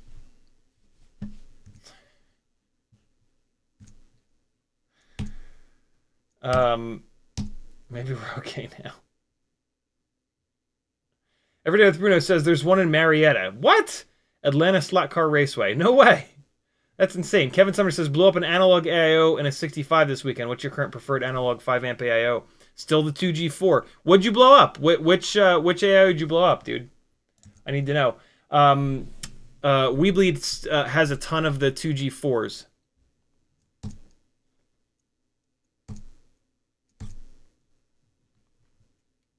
Oh, hey, my FR Sky order came in today too. Oh wow, this computer is about to shit its pants. I ordered one of the little battery trays for the QX7, just nice to have for double A's. I ordered what I thought was a set of red stick ends, but it was just the one.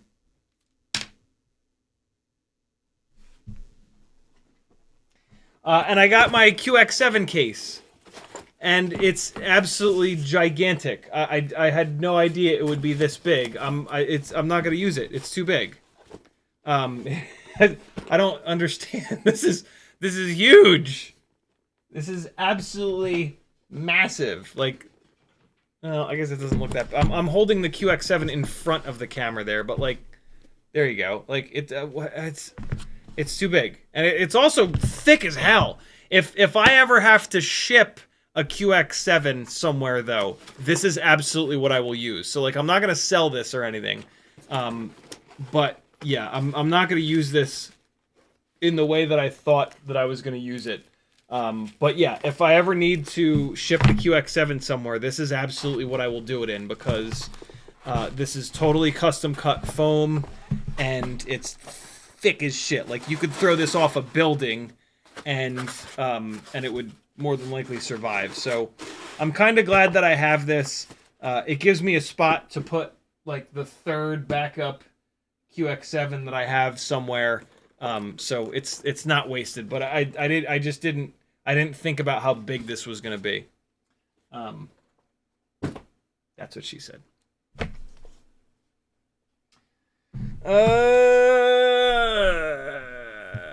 2G4, actually a pair of them. Jesus, one with a bad VTX, other lost in ESC channel.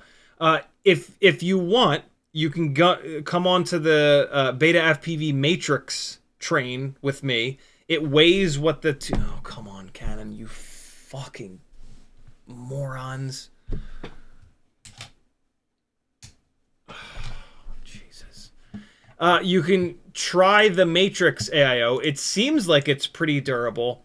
But and it's cheap. They're only like $40. I think the 2G4s are like 75. I don't have 1,000 batteries through one of the Matrix AIOs to be able to say that like it's definitely durable. You know what I mean? But yeah, if you just want to try something different, you can certainly do that. Okay. Whenever you're ready. Take your time, Canon. You know, there's nothing. I'm not doing nothing. I'm just, you know, trying to use your products in a professional manner, which, you know, is kind of supposed to be your thing. It's kind of your only job, is to make products that are used in professional settings. Wow, okay. Is today finally the day? Is today the day that I am forced to move away from Canon cameras? Nope, it's not. Not quite yet. Oh, but YouTube's about to shit the bed. That's pretty fun.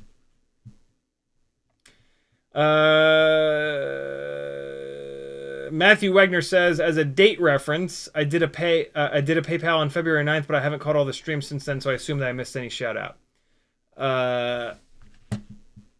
February 9th. Well, that might have been the one that I just gave you the shout out on, I think. Okay. I'm tempted to just wait for YouTube to bomb, because it's about to.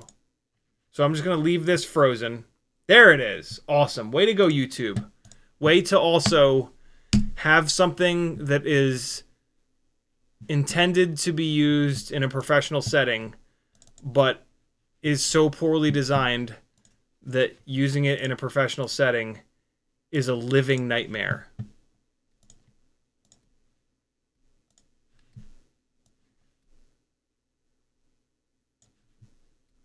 When YouTube crashes, it takes EOS webcam with it. They have a symbiotic relationship. It's just great. I can't tell you guys how much fun it is to fight with this every goddamn live stream. It just warms my heart every time. Makes me really want to go out and spend a bunch of money on Canon stuff. My God. Zarkad says, if you have a choice between a 3-blade prop or a 2-blade prop, is one typically quieter than the other? Yeah, 3 blades are usually actually quieter. 2 blades are a little bit noisy, but on like a tiny whoop, it's barely noticeable. It's a different sound though. Saying like louder and quieter is kind of tough, because it's a different sound. Like, you want to remember that like the decibel level of the quad is not necessarily the problem. It's the pitch.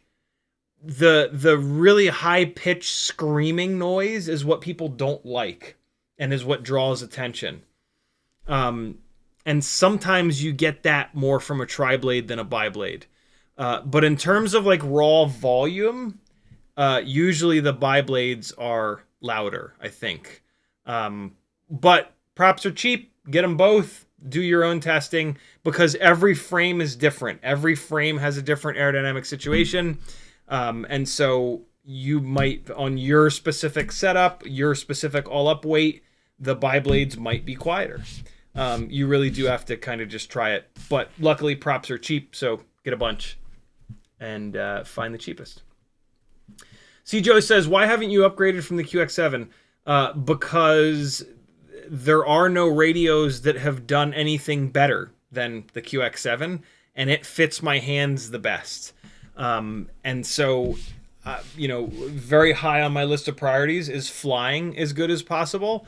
And a transmitter that fits your hands really well is one of the best ways that you can fly as good as you possibly can. And so until one of these transmitters comes out that has some actual improvement over the QX7, or fits my hands as good, I'll stick with it. Plus they're cheap and I have a bunch of them, and this way I can spend money on like other stuff. Kevin Summer says one of each. Very cool.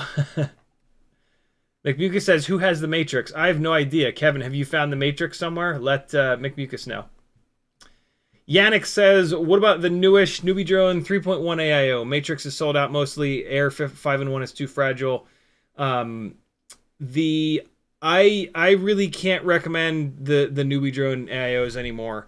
I'm not hearing great things about their customer service recently. And they've got some very weird crystal oscillator problems with ELRS. They're also using a tiny little OSD chip, and so your video quality is going to be significantly worse if you're on Amazon analog rather. Also, they use kind of specific but like not really proprietary motor plugs. They're just the only ones that, I guess AMAX uses these little motor plugs, but like just don't do it. Just don't do a Newbie Drone AIO until they figure out some stuff. RC Thrills says, what about the Boxer radio? Not a good fit, or just not better than the QX7? Yeah, just not better. Just none of these like the QX7, I will say this, the new G12 or whatever the hell it is, has Nomad built in, which is pretty cool. And so like for the first time, like, yeah, okay, maybe that transmitter, but it's not going to be big enough. I can already tell. And they also use those stupid ass tiny little switches up on the top, which is absolutely ridiculous. If somebody puts out a transmitter with Nomad built in and like proper big boy switches on the top, that's a big transmitter that's wide that actually fits my big long gangly hands, then maybe. But like even like having Nomad on board, I still kind of don't care. It like running a module is fine. And like now with Nomad, I have this in here because I was testing something the other day, but like this is now done. Like the module is in here. I don't have to take it out. It does 2.4. It does 900. I'm going to be moving all of my Crossfire shit over to ELRS.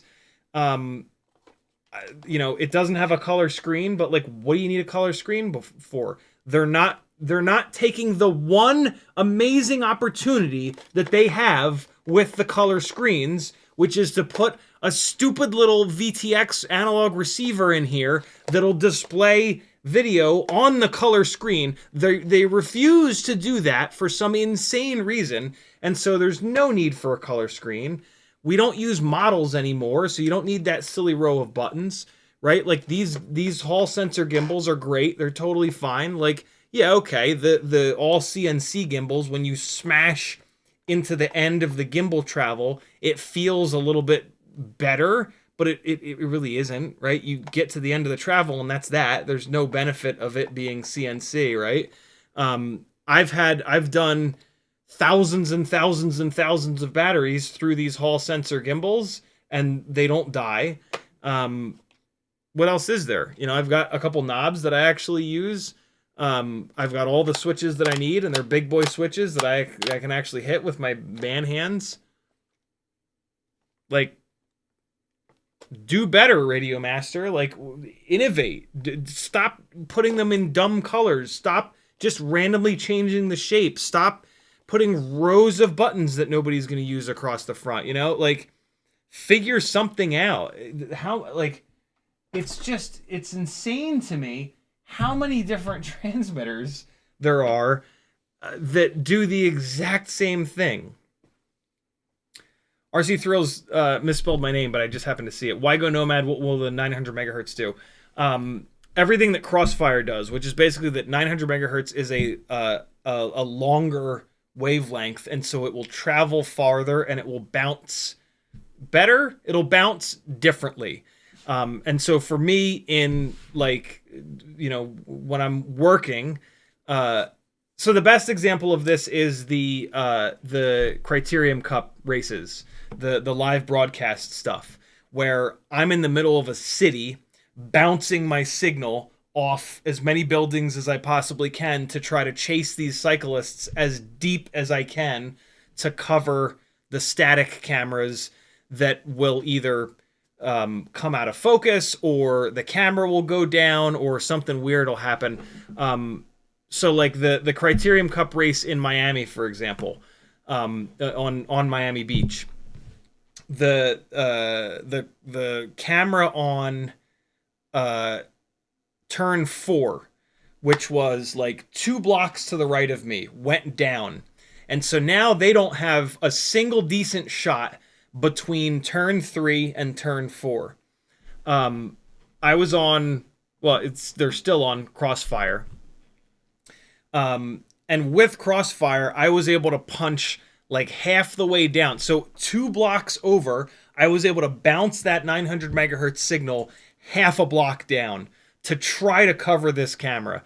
And like the director of that, who is like a kind of famous live broadcast director, afterwards was like, dude, thank you so much. And like he tries to bring me on to everything now. He's like, you saved my ass so big. Like, I cannot believe what you just did to help us out, put this. And this was like National Cycling League. This was like a really big deal at the time.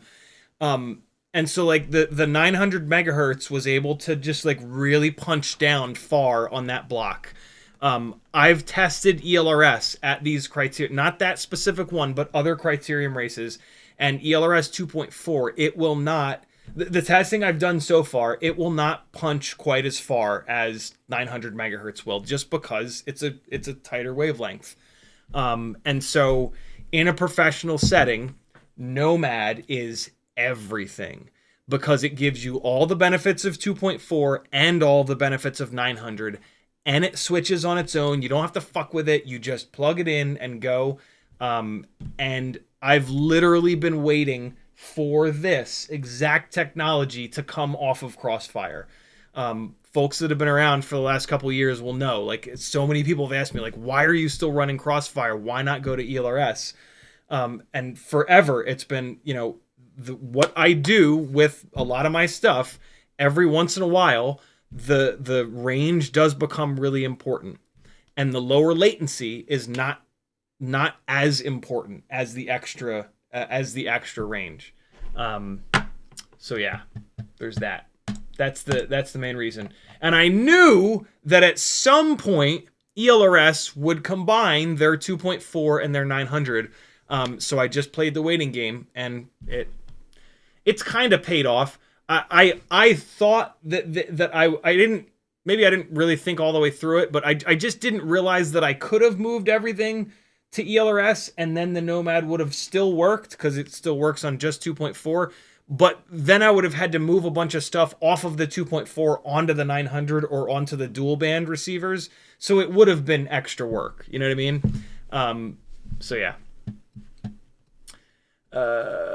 Brandon Zipine says QX7 400K baud, Radio Master 5 megabaud, and ELRS 500 wants 921 to prevent telemetry lost reports. 400K baud. That's without the little chip, though, right? I have the little chips installed for the higher baud rate. Is there and I didn't think that there was a significant difference in latency from that baud rate. This is the first well, yeah, ELRS 500 hertz once 921. I don't run the 500 hertz. I always want more range than that. So yeah, like I misspoke earlier. What I should have said is, for me, the QX7 does everything that I need it, and none of these new transmitters do anything that benefits me or that I really care about. For racers, different story. For you guys, different story. But for me, the QX7 does everything that I need it to, and yeah. Hi, little boy. You haven't come to visit me like this in a little while. You have to pee, don't you? You know what I'm going to do. You know it. You know I'm going to force you up here. Get your little ass. Stop it. Stop fighting me. Why are you so mean to me? Brandon's Big Band says, I don't like the color screen, but oh my god, the iNav telemetry script looks like a plane's cockpit. We don't really need it, but I like black and white. But for Betaflight, we don't really need it. My dad says, Papa Ciotti signing off. Check your PayPal night all. Oh my god, Dad, thank you. I hope you're still here. My dad sent me $50 via PayPal. He says, Maggie's birthday, add PayPal to your contacts on the Mac. Oh, right. Yeah, if you have a contact, it'll always let the emails through. Good call. Kevin Sumner says, did you try the FLYWOO GOKU Versatile F411 1S 5 amp? I didn't. I think because it's expensive. Maybe because the motor plugs are in a weird spot. There was a reason I didn't get it. Brandon Zoipine says the latency differences in the baud are slight, but 500 hertz might have issues if you use telemetry at the same time. But for you, I'm sure it's working fine. Yeah, I don't know if I'll ever use 500 hertz. 250 is great. Yo, this dog is so knotted up. They're gonna shave this little bastard down on Friday. He is so matted up. So this is the last time you'll see him nice and fluffy. He is gonna look so dumb after Friday. When they shave him down, he looks awful. Look at how thick he looks with all this fluff. Stop whining. Oh god.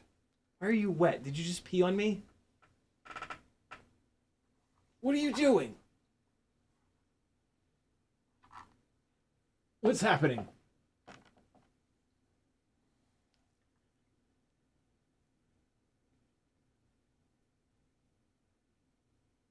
Is this what you want? Is this good for you? It's not very good for me. Oh! Oh!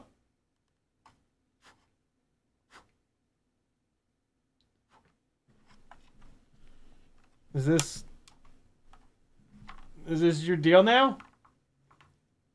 Do you want to answer the chat comments? What do I have to do to get you to run this live stream? Oh. You stink, bro. What have you been getting into?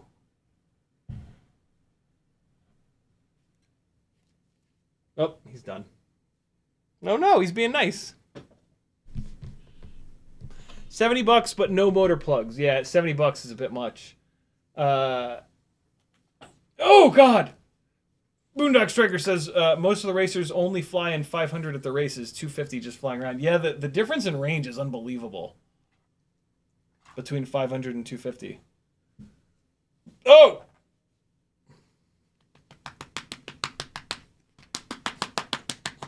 Beat him! He needs to be beaten. He's a bad boy. He's freaking out. Look at him. He loves it. He loves being beaten. Have you seen a dog that loves being beaten more than this one? Yeah. All right, get out of here, buddy. Oh God, he right in the McGiblets. It's 11:54 and I haven't even started this build yet. No surprises there.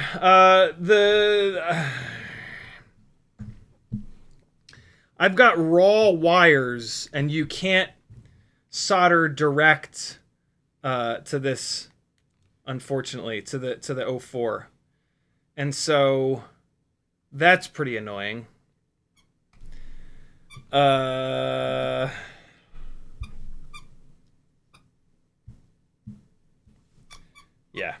I gotta pull this apart. Teddy, can't you pick a toy that's a little bit less loud? This drives people with headphones insane. Do you know what headphones are, Teddy? You know what headphones are? You know what headphones are, buddy? No? No, he doesn't. Those of you wearing headphones, I tried. I tried to reason with him, but he's not interested. He's not interested in your headphone use. I might be able to switch these grommets out to a lower profile grommet. That's pretty exciting. Oh boy, I can't believe I'm gonna have to solder to these tiny little pads again. I was hoping I would just, I was hoping I could just direct solder these to the O4, but that is not the case. It'll be worth it though. This thing is gonna be ridiculous. This is gonna be a really, really, really nice build. I'm trying to figure out if I'm gonna cut this or make a wire. I think I should probably make a wire and not chop this one up to direct solder it. That seems a bit much. So there's that, which I need to do before I do anything else, now that I think about it. So that's kind of silly. I also need to figure out how I'm going to stack these on each other, which I should have done while it was in the frame. But I guess I could just kind of do it now. So the tallest point on this Beta FPV 12 amp is this plug header here. So let's take a look at how I'm going to stack this to get it as close as possible, but not too close. This should be super easy because the bottom of the O4 Lite is like hilariously flat. But there are a couple spots that have chips. Yeah, so there is a little set of capacitors here. I don't want to do it. I don't think I want to do it there. So that's not a good rotation. This is the way that I have it rotated on the other one. So this might be a good option. Let me think about it from a plug header standpoint. So rearwards. So if I mount this thing like that, the bind button is in the back, the antenna plug is here. Actually, let me look at the canopy. Well, no, the canopy is so opened that it really kind of doesn't matter. Oh boy, this dog is going bananas. He's just doing laps up in here. Get that toy, buddy. Get it. Go. Run off some of that energy.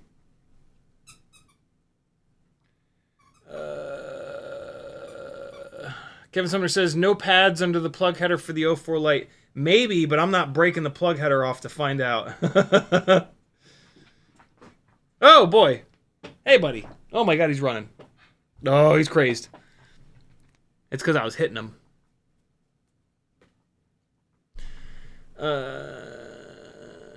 Brandon says, there's only one correct orientation for this O4 Lite. You mount it so the right side is bottom left. What does that mean? The right side is bottom left. Can't tell if messing with me or serious.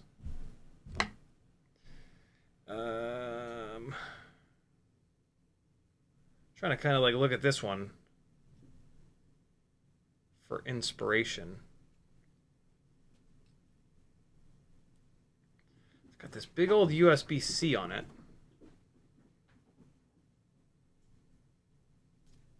Where can I put that USB-C?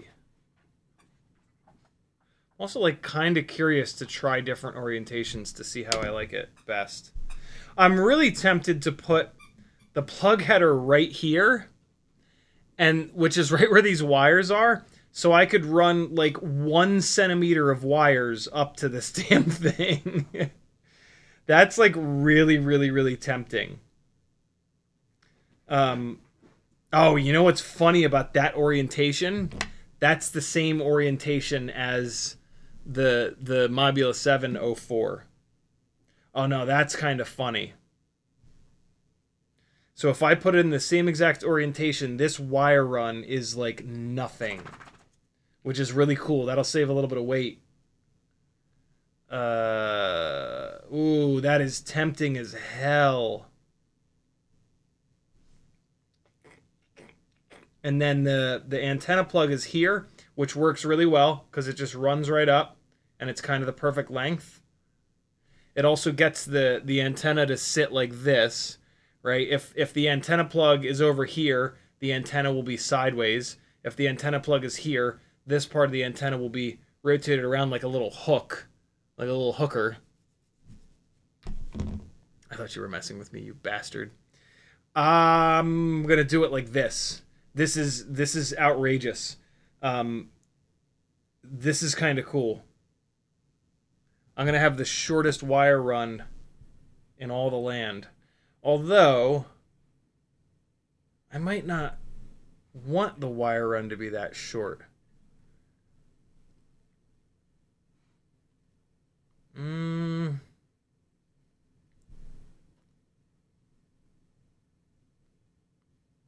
Because I've had problems in the past with breaking these pads off. And so I kind of want to send the wires inwards. Yeah, all right. What can I do if I send the wires inwards? So I can put the plug header over here. If I put the plug header here, USB-C is in the front. UFL is here. That'll be fine for the antenna. USB-C up front. This guy is on here. And then the main chip is above the tallest JST pad, but we'll have plenty of clearance there. And then the camera plug here is on the side. And so let's look at this. Yeah, it's just going to tuck down in there. This might be the way to do it here. This might be the way to do it. The wire run goes forward, and it tucks right in there, and it just makes a little angle. I think I'm going to try it this way. This does matter, by the way. The way that you orient this stuff absolutely matters. And it is really well worth it to actually think this out, rather than just slapping it together and hoping that it doesn't implode.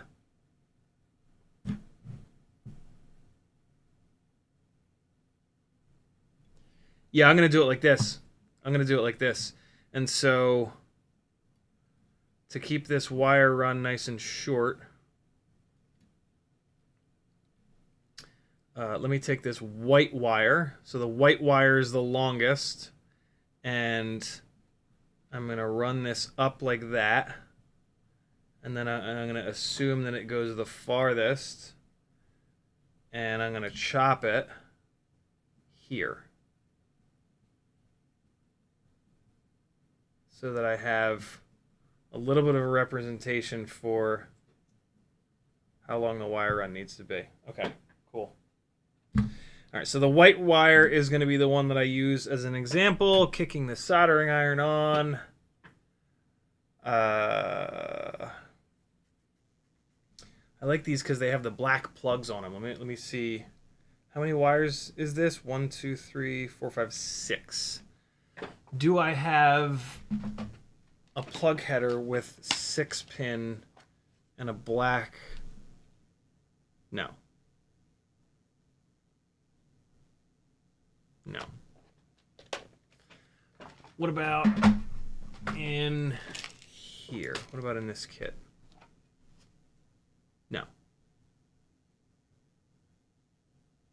All right, so it's going to be a white plug header.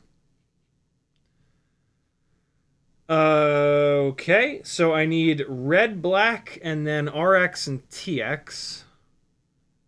So I need a 6-banger here. 1, 2, 3, 4, 5, 6. Cool. Make sure it's the right one. Yep, it is. So we need red, black, I never use this middle.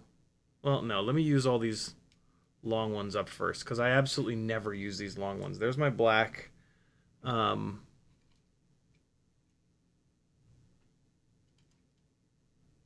I do want to save one red long one, so I'm all out. So, and then we'll go red. Black, red. What colors are on this build? Blue. We'll do a blue for either the RX or the TX. And then what other colors are going to be in this build? Pink, blue. My choices are yellow or green. Let's go green. Blue and green. Red, blue, green. Yeah, there we go. Amazing. All right, cool. And so that's all that we need. Chris Croft says, flat side is down. My USB plug is front right. Front right. Yeah, that's how I'm going to do it on this one. Front right. That's not how I did it on the other build. I'm super bothered that it's going to be a white JST plug instead of these cool black ones, but not a whole lot I can do with it. I literally don't have any of these black JST plugs. And I'm not willing to sacrifice this. At some point, I'll have enough of these where I'll be able to justify sacrificing one, but that day has not arrived yet. Okay. So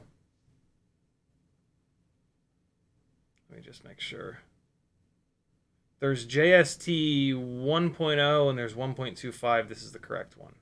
Yeah.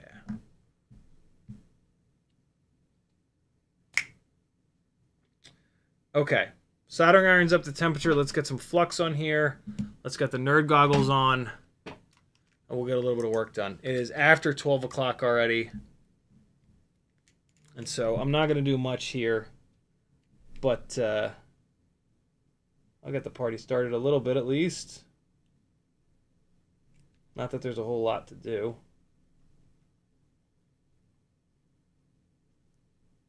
All right, we are fluxed. Let's get these wires removed.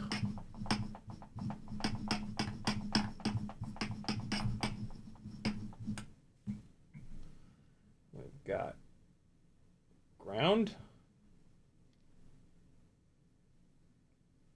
voltage, RX, TX. All right. Yeah, it's full voltage, and then that's ground. Okay, cool.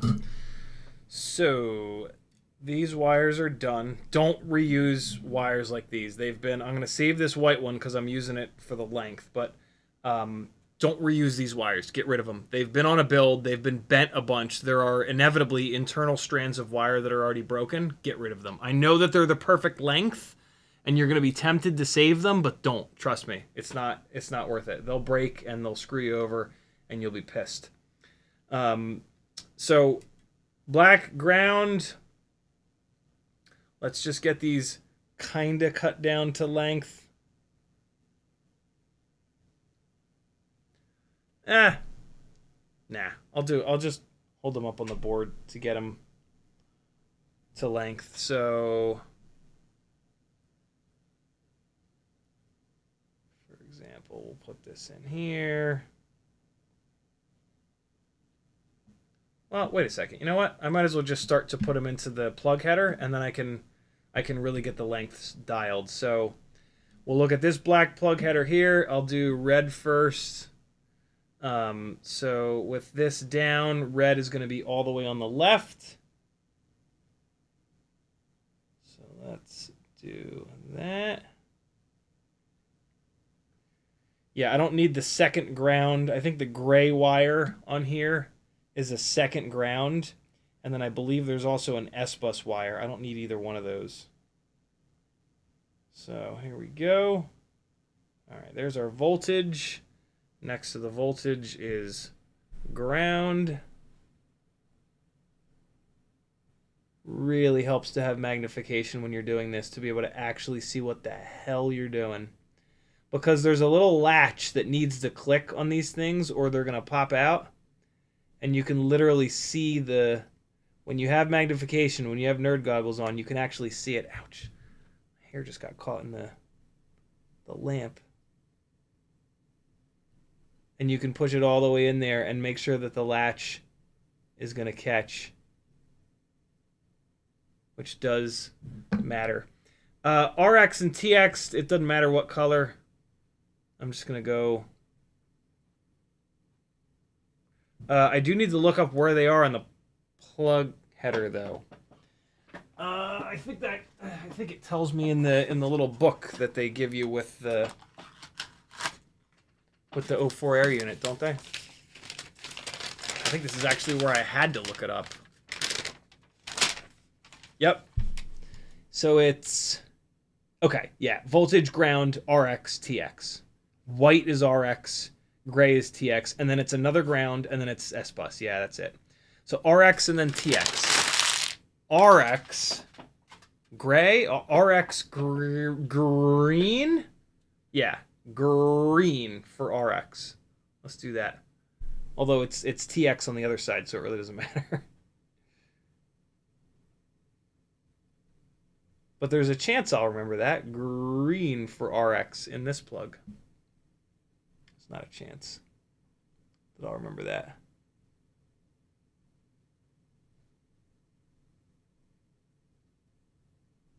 All right. The easy thing, if you don't have magnification, is to put them in there and just give them a little tug. You'll feel the wire moves back and forth, and when you give it a little tug, you should feel the little latch kind of click or engage or whatever. And then we've got blue for TX.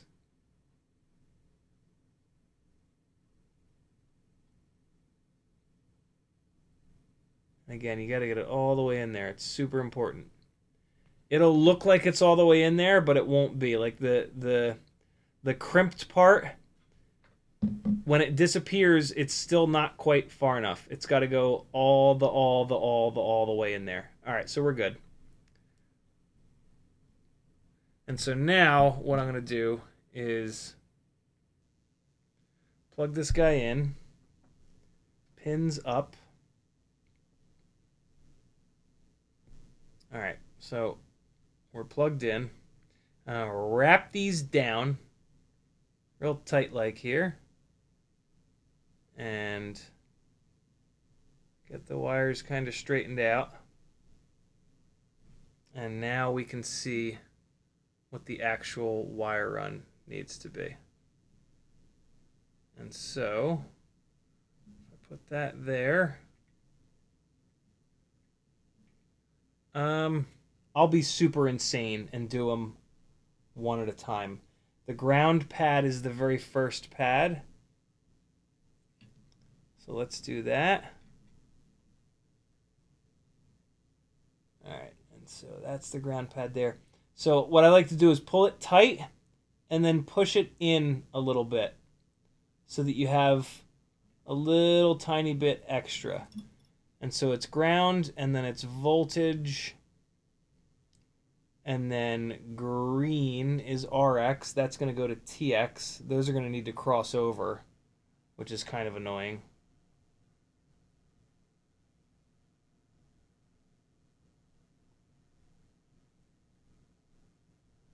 You know, even better, what I'm going to do is I'm just going to run them on the bottom like this. There's a straight path here. There's a nice flat path for these to run. And so I'm just going to trace them on this flat path. And they need to go all the way into the corner. So I'm just going to go like this and like that on there, right? There's that straight path that they're running. And then they need to make this turn. Green to TX. The ground pad is the first pad, so that needs to cross over. And this way they'll have just the right amount. Green to TX. Stop it! There we go. Like that. And then like that. Yep. All right, and so now we can just pull them down a little bit here. Again, this is being pretty pedantic, but sometimes on these really tight builds, this actually does matter, so I'm just used to doing it this way, so I'm just going to keep doing it this way. And there, we've got a little bit extra built in. We've got them sitting exactly kind of right. What this prevents is the wires like getting all janked up and becoming a lot taller in these pads than they really need to be. So they're in the right order. They've got a little bit of extra wire here. And so now we're good. We can just cut these straight across, giving it a little tiny bit extra, but not too much extra. And now we've got the perfect wire lengths here.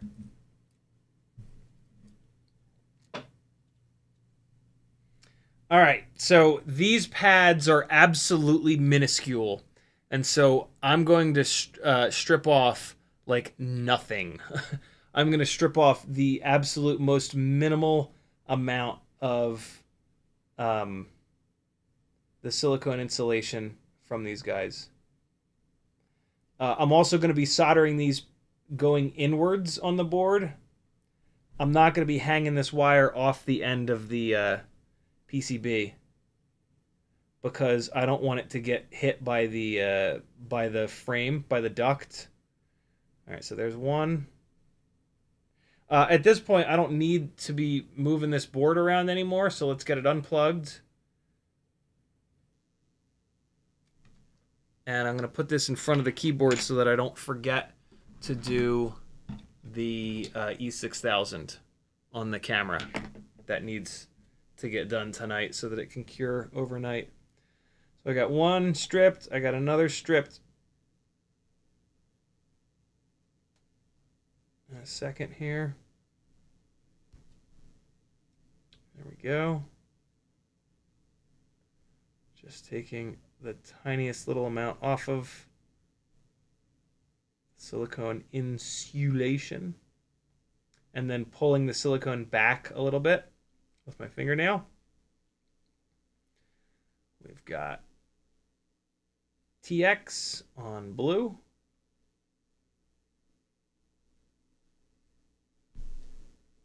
And RX on green.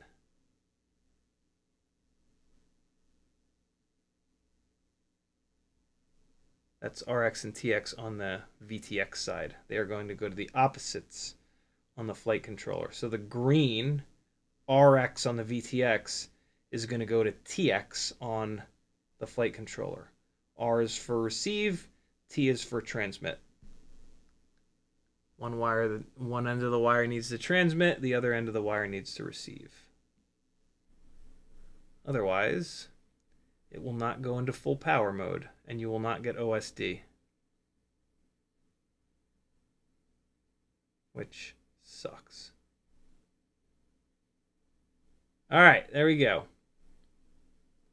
Looking good, just the tiniest little bits removed. We can now put this into the OmniFixo. Get these wires tinned real quick. Where's my solder? I didn't really end up using this piece of white wire, but it was a good thought. All right, clean the tip of the soldering iron. Put the flat part of my hand down on the desk so I'm not all shaky. Feed the solder in from the top. Put the soldering iron on the bottom. We're going to tin the tip of the soldering iron to get a little blob on there. And that's going to make it transfer heat a little bit better. Be as quick as you can when you do this. The longer you sit here doing this, the more solder is going to chase up the wire, and you don't necessarily want that.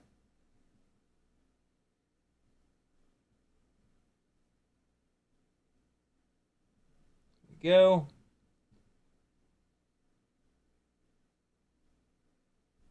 All right, all four are done.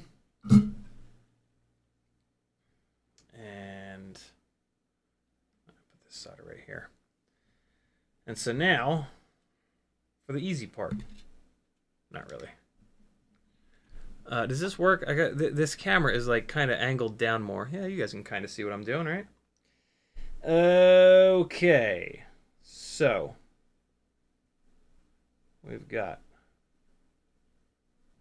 I'm gonna go from left to right.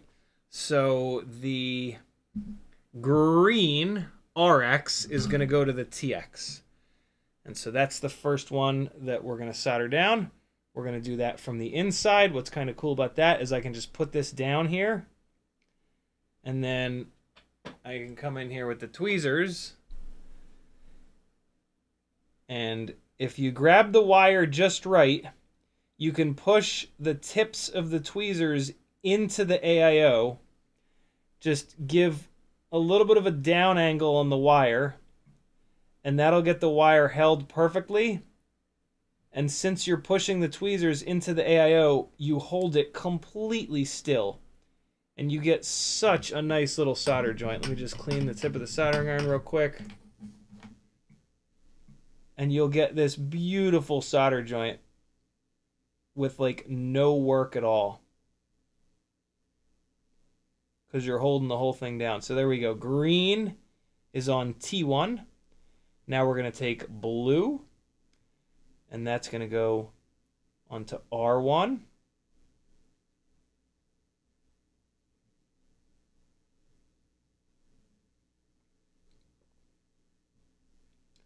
I was not practicing what I was preaching there. I was being lazy and moving it around. Let me do it right this time. There we go.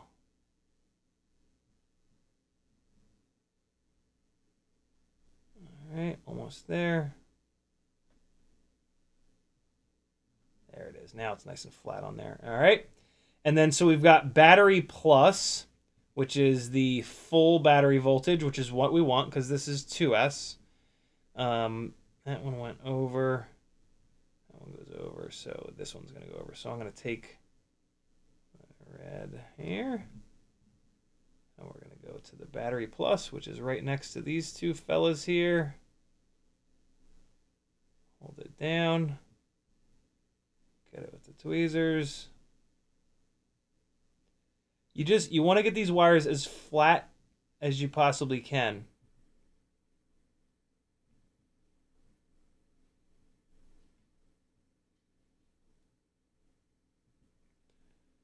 All right, almost.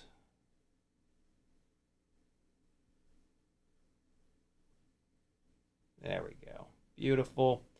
And then the ground is a couple pads down. Right over here.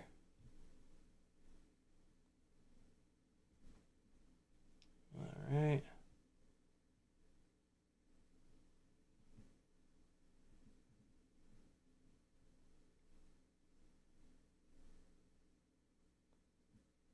Boy, these pads are small.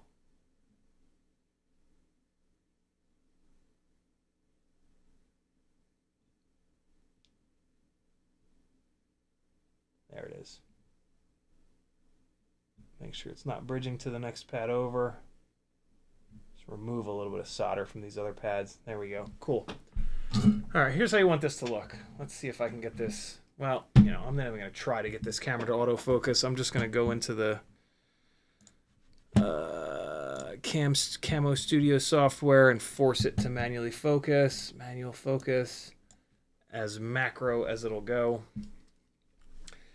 And so, yeah, you want those wires to be flat, flat, flat, flat. See that?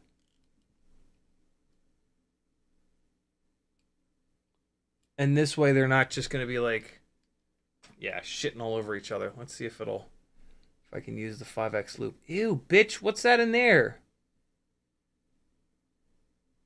What is that, blood? Hold on. Jesus Christ. Clean this out a little bit. Okay. Let's see if this will work. No, I don't think it's really any better.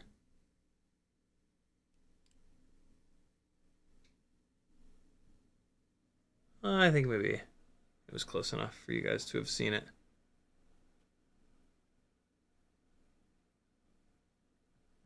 I physically can't hold the goddamn thing. Ah, there you go. You can really see how flat those are. That's how you get them nice and strong. And they're not in the way of anything when you do that. Hopefully. Set this back to autofocus. All right, cool. So soldering's all done. I've got a little bit of extra cable here. Let me just check this real quick. Let me make sure I don't have too much extra cable on here. So I'm talking about doing it like that. Now, see, the bottom of this board is so flat. We got all the space in the world. And there's just this. Yeah, this is completely fine. So it's running up onto here. So, yeah, that's good to go. Loops right up. Plugs right in. So when it's plugged in, the wires are going to look like that on the bottom there, which is completely fine. That is just enough. They have to cross over each other, which annoys the hell out of me, but they're crossing over each other in spots that are no taller than this JST plug. So that's going to be completely fine. And yeah, we've got a little bit of extra cable length. Maybe enough cable length where if I wanted to rotate it to a different side, I might have enough. It might actually just be able to reach, although actually I think it's exactly not long enough if I decide to orient it differently. If I ran it over here, though, it would be way too much. So I did a terrible job there. I should have made them a little bit longer so it would have reached over here if I decided to change the orientation, or maybe a little bit shorter. But whatever. We live and we learn. I should have made it a little bit longer, but I wasn't really thinking about that. This wacky little lens cover they give you. Interesting. Cool. So I need to, when I say E6000, this is how you need to prep your O4. You need to run a little tiny bead of E6000 right around the base here. You need to run it down here, exactly at the tip of this screwdriver, right down around there, and then turn this corner, and then on the other side, you want to run it the length.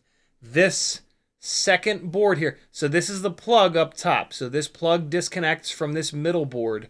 This middle board is, the way that it's connected to this main board is kind of fragile. So you need to beef this up. So you take your thin-tipped E6000, you just bloop, bloop, bloop, bloop, bloop, bloop, bloop, just between these two. You need to strengthen up this middle board to this bottom board. And then also, when you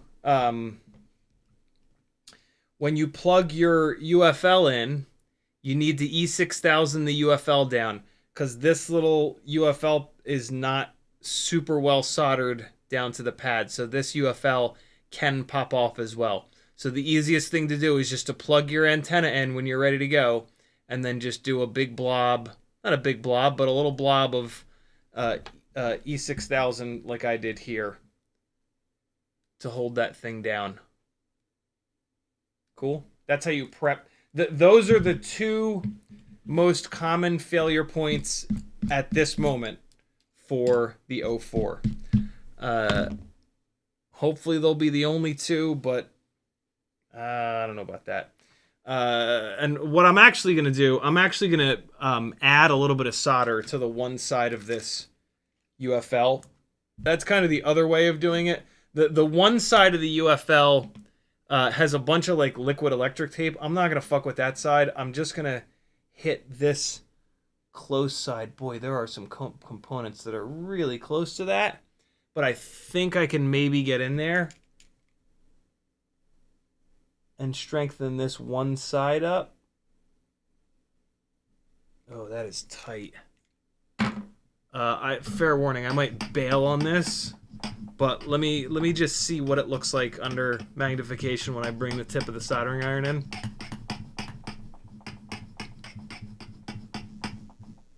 I'm gonna do this flat on the silicone pad here. so that it doesn't move. And I am not going to talk you through this because I don't want the vibrations from my voice. I'm just going to try to knock this out. And so I'm going to use the sharp part of the soldering iron, and I'm going to tin the tip of the soldering iron away from this board.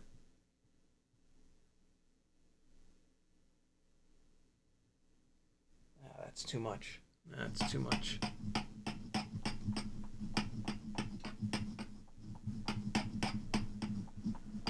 All right, super clean. Let me actually just see. Let me get in here. I'm going to hit the flux.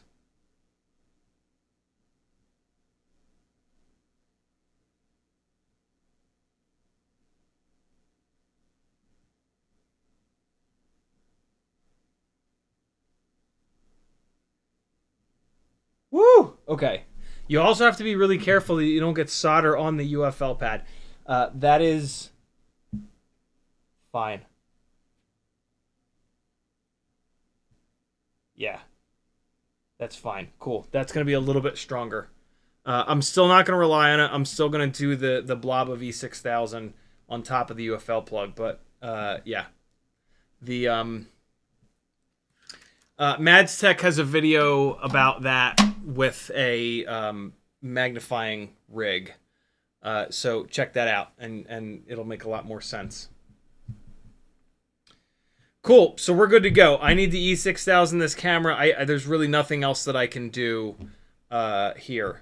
This build is good to go, though. I will wait for that E6000 to dry, and then I just have to plug it in here. I have to cram the camera into one of the extra canopies that Happy Model sent me. And then I'll just drop everything into this frame with these RC and Power 1002 18 or 19,000s.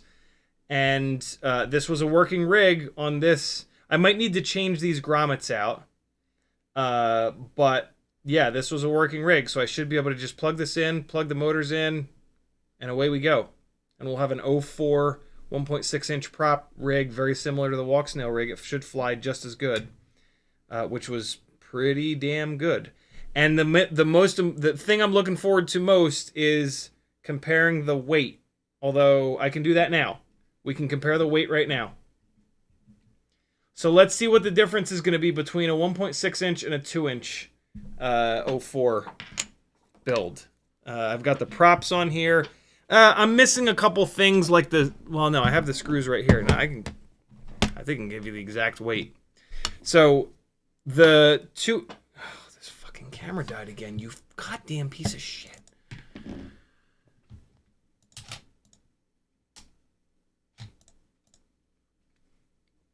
So the 2-inch, I wish I'd taken a weight of the Mobula6 1S out of the box. But the 2-inch build is 46.8 grams. This setup, there's the frame, the motors, the props, O4. Here's the AIO. Here is a set of screws to hold the canopy down. And then I need the actual canopy too.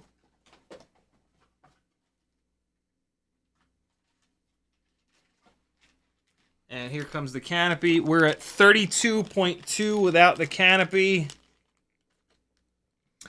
With the canopy, 33.1. Is that everything? Oh, no, antenna.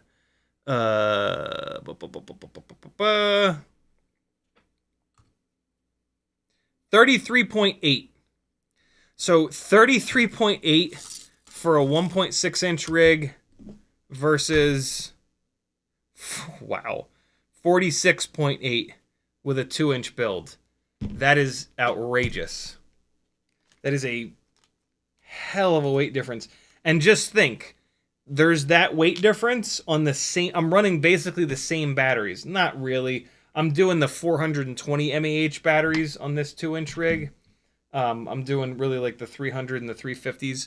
But I am sort of running the same batteries on these guys. That is a huge weight difference. My God. Cool. This is going to be fun. I cannot wait to fly these two back to back. I'm really interested to see what the difference in runtime is, because these 2-inch props are a lot bigger than these 1.6s. And I mean, I know it's only a 0.4 difference, but that's huge. That's the same difference of 1.2 versus 1.6, right? And 65 millimeter rigs are way different than 75s. So this will be super cool. I'm pretty excited about this. All right, AIO is good to go. This needs a little bit of E6000 loving. And then, yeah, wait for it to cure. And away we go. Thanks for hanging, friends. Badger FPV says, good morning from Denmark. Cole Powers says, white BT3 plus Sharpie equals black BT3. Nice. And we're good to go. Unless the chat died. Oh, God, it's late. I'm going to go get something to eat, friends. I'm starving. I hope you enjoyed. Hopefully next time there'll be some flight footage. It depends on if the weather cooperates. Have an excellent night. I'll see you guys on Friday at 7 o'clock. Be good, friends. CiottiFPV.com to support me. I rely on you beautiful bastards to keep doing this. We got another giveaway coming up in like 10 days. So if you're on the $3 a month tier, at least jump on the $5 a month tier. If you never try, you'll never win. $2 extra, and if you win, you'll win like $50 worth of Tiny Whoop stuff. It's well worth it. $3 to $5. You can do it. Love you, bye. Here's a little bit more flight footage with the 2-inch rig. Yes, it's blown out. I had it overexposed.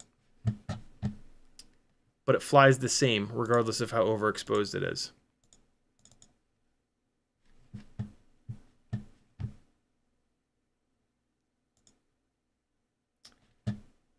See ya.